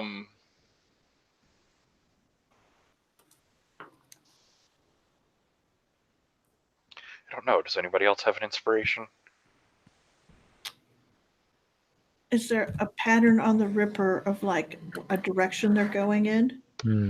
Yeah, I was gonna say, can we see like a triangle on the map? Because the land grab place is kind of far out there, and I think when you map the thefts, it's chaotic. It's scattered. Like almost your sense is it's either completely random or someone is deliberately being careful to go all over the place.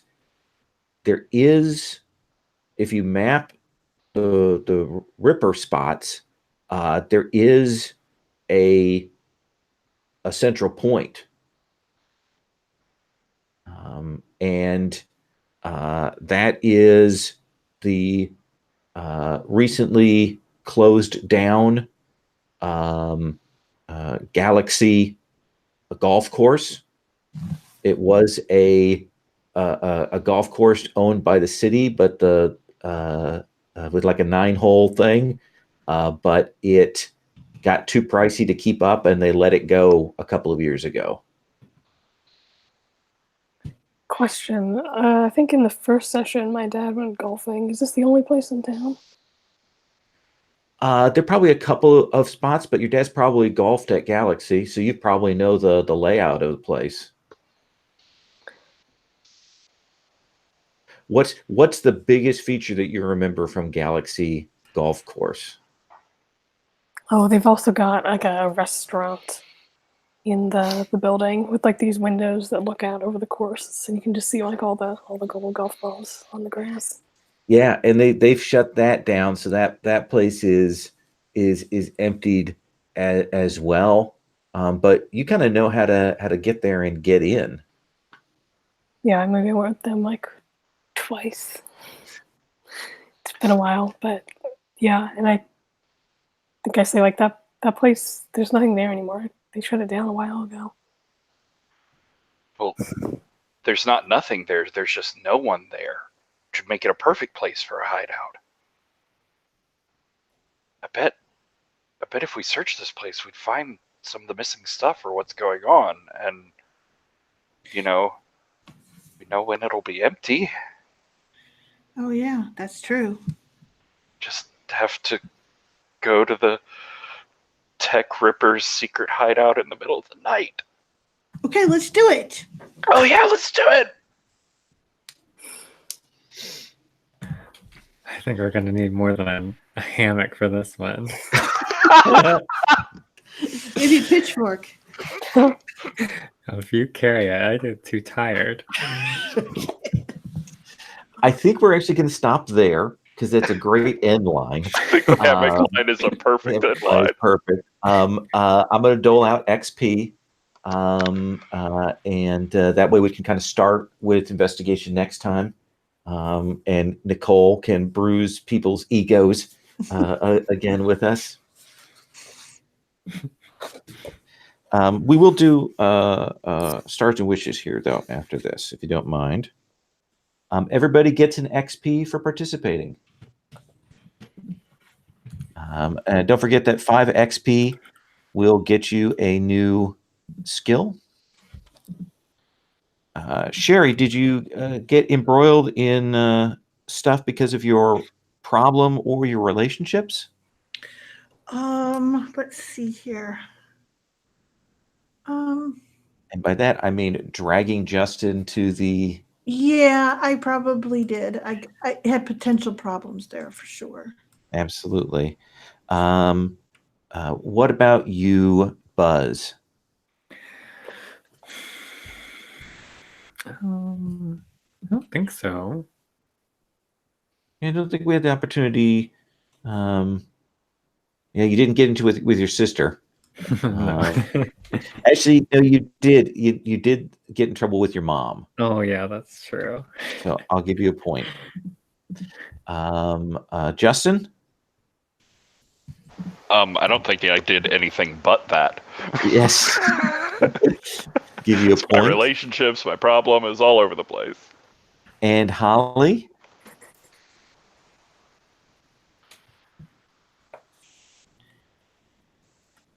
I think we lost Sarah briefly. Oh, no, still here. Okay, the image froze. So you think calling your dad out on the firing is? Oh, I'm thinking more of the stuff with Nicole, but yeah. Oh yeah, there's both that of those. too. Almost So multiple points there. yes, definitely a point for that. Darlene, did you use or struggle with your pride? My pride is, let's see here. I have the eye. No, I actually didn't take Okay. pictures this time or be the one who saw a detail, heard a detail, but didn't see a detail. Buzz, did you use or struggle with your pride? I think I used it a little bit when I sped off on the. I'll give you that. Give you a point. And then Justin? I don't think so this time. Okay. Holly? So mine is I stood up to the teacher, but I feel like this is kind of morphing into just like relationship things. Like who is being there for other people.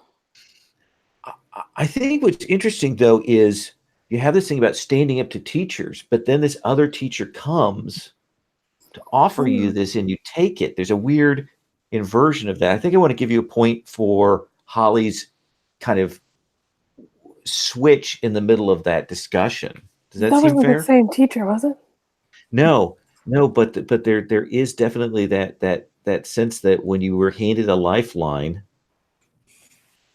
you've kind of gotten excited about it. It's during school hours. Yes. So give you a point for that. Did anyone put themselves at risk for another kid? Sherry? Yeah, I would say that if I'd gotten caught sneaking around looking in that casket, I would have been beyond grounded. Absolutely. Buzz? No, I don't think so. Justin? I don't think so. Yeah. Holly? Yeah. Okay. And I think everybody learned something new, so that's another point on the table for all of you. We are coming up. Next session will be the last of us as kids, and then we'll move 4 years forward. And we'll in 2 sessions we'll talk about that, and we'll look at the playbooks. It does kind of reset character skills and things, but I may give you a point or two to kind of make up for that. I will probably this week put the playbooks that they have for things from the flood in the folder. I'll send you a link when I do that, so you can just start to take a look and see what they are. Prides go away. Luck goes away. Instead of pride, you have a shame. And while there's going to be lots of suggestions on the sheets and things, essentially it's open for you to tune that to your characters when we get to that. Let's just do a quick, if anybody has something they want to point to that they liked with stars, and then if there's anything that you're like, in this last session we get to, I definitely want to see this moment or scene or thing for my character in that last session. So Darlene, stars, good stuff. Oh my goodness. Gosh, I'm sitting here with some of the best players on the Gauntlet and enjoying that immensely. I just go down the line and Sarah, your Holly is heart-wrenching and lovely and true, and would be the hero of a million teen movies because she's like a spine of iron in a world full of horrible mush. And Patrick Justin is such a mess. And I completely was like playing out my adolescence for me, that way too. And Darren, the best. Um, you are that 10-year-old id child that is just out there. So how do you say, so unaware of everyone else, and it's really great. So I have totally enjoyed that, and thank you for all the opportunities. So it's been a really good session. And of course, I have to say, Rich, who isn't here because he had to leave a little bit early, was the tornado of insecurity that is the hallmark of that age. So she will be brutal at 13. Oh my God. Yep. Well, what about you, Buzz / Darren? Yeah, I mean, it's just echoing Sherry. It's like a treat to be able to sit here and like play off of everyone's characters and be able to interact with them and get off my dumb jokes as a 10-year-old. Yeah, I don't know. It's just like all stars for everything. It's all really good. The like mysteries you keep gesturing at and bringing up, Lowell, are really fantastic, and it's nice because I like kind of hate mystery games, but the way that you're handling it, and I think that the way the system wants it to be handled, right, where it's like not solving, it's not really about clues. It's been really enjoyable. So, yeah. And since Rich isn't here, everything is tuned to try and make Rich hates mysteries. Like he hates them with a white hot burning passion. So these are not mysteries in the conventional let's go and get clues and track things down and bubblegum shoe it.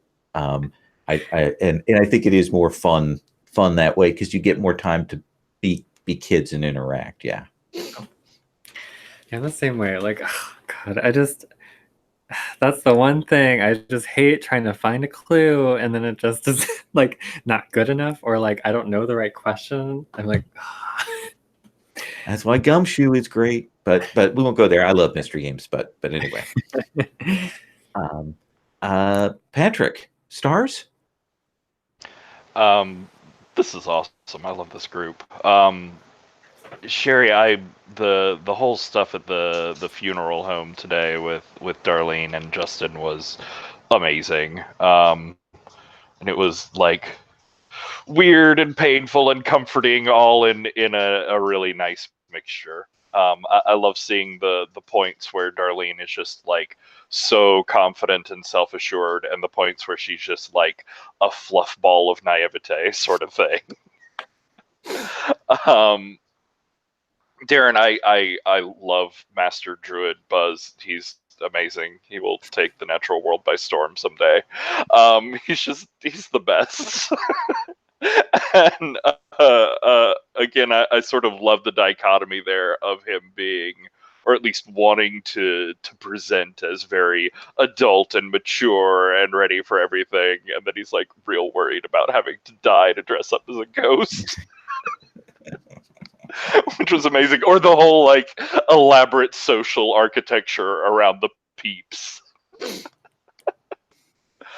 And Sarah, I thank you so much for like getting the first scene instantly.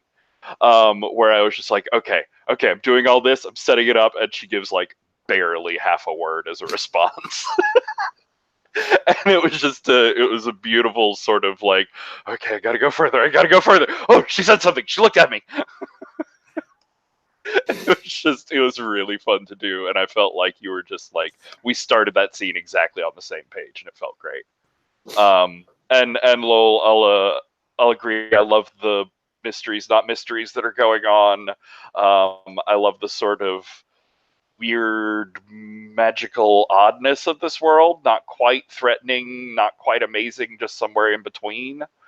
And I do like the way that we're not investigating the mystery, just like finding out more about it by stumbling into more parts of it. That's sort of how we've done this entire arc, is investigation through experience sort of thing, just like stumbling into the heart of it and being like, whoa, this is cool, and then running away, and it's pretty fun.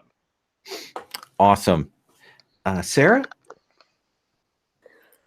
Yeah, I think the bit at the beginning, Patrick, where you're just like, okay, I've been thinking about this thing for months, and it's so there's Halloween in a couple weeks, and just like all of the storm of like interior stuff that we get from your character is really nice, and then it comes out like in exactly the same way, just like this flood of nonsense most of the time. And Buzz, the family interactions are always great, and just the silly things Buzz comes out with, but it feels like so true to like someone of that age. And Sherry, that scene, in the funeral home where Darlene was like so clearly mimicking her uncles, but like also like this is something she's internalized and like become good at, and like it makes her seem so mature and like self-confident. And that is really neat to see. And I had the thought after that scene ended, like, was she handling Justin? Or was that like a honest interaction, I guess? Or both. You muted.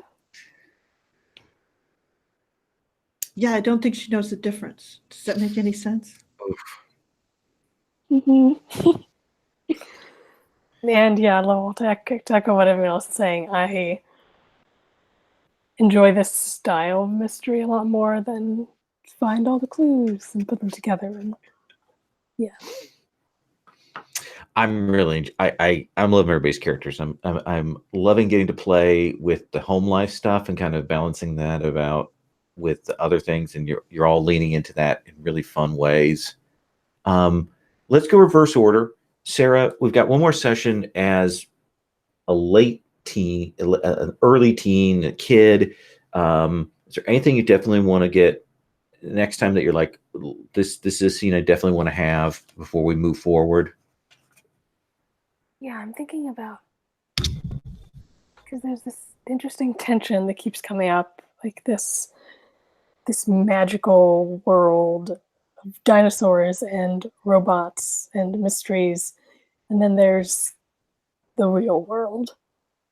And I keep feeling like Holly feels kind of like she's going to have to make a choice, and she knows it's going to have to be the real world because it's the real world and it's life, and you can't escape from that. Mm.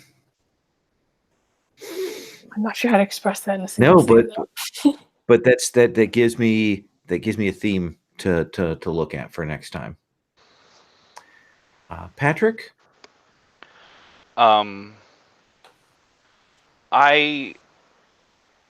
I haven't had a lot of like one-on-one scenes with Buzz, and I think it would be. I think we have an interesting sort of opportunity for strange, quiet scenes in the nighttime, out in the middle of an abandoned golf course, sort of thing. I think that would be interesting. And I also think things are now like perfectly primed for a confrontation with my mom. Absolutely. Okay, confront mom. 2 easy words. 2 easy words. Darren? Echo Patrick with Justin and Buzz. Definitely want to see that. And I think the golf course would be perfect for that, because especially because it's like a fake woodlands. So I'll be able to bring my master druid out and be completely out of my element. Okay. Got another plane. Another Magnetrine heading over. I think over your time, maybe like one last family scene with like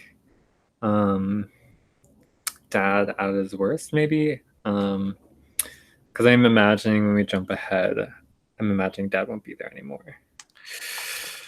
Oof. Yeah. So if we're feeling up to it. Okay. All right. Do our Pa Kent scene. All right. And Sherry. What do you do? Oh, Yeah, I'm trying to think. I think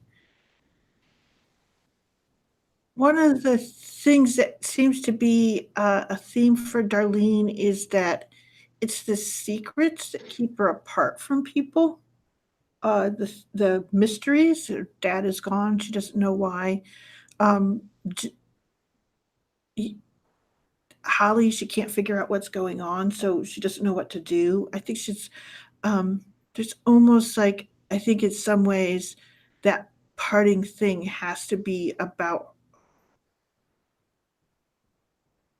I don't know what it is, but she has to sort of confront that in some way. That like to how she's going to deal with that. So I think what I want is I will have my camera and I will be trying to figure these things out because they're keeping me away from people. okay. That seems like interesting themes. Thank you all very much. I am going to stop the broadcast.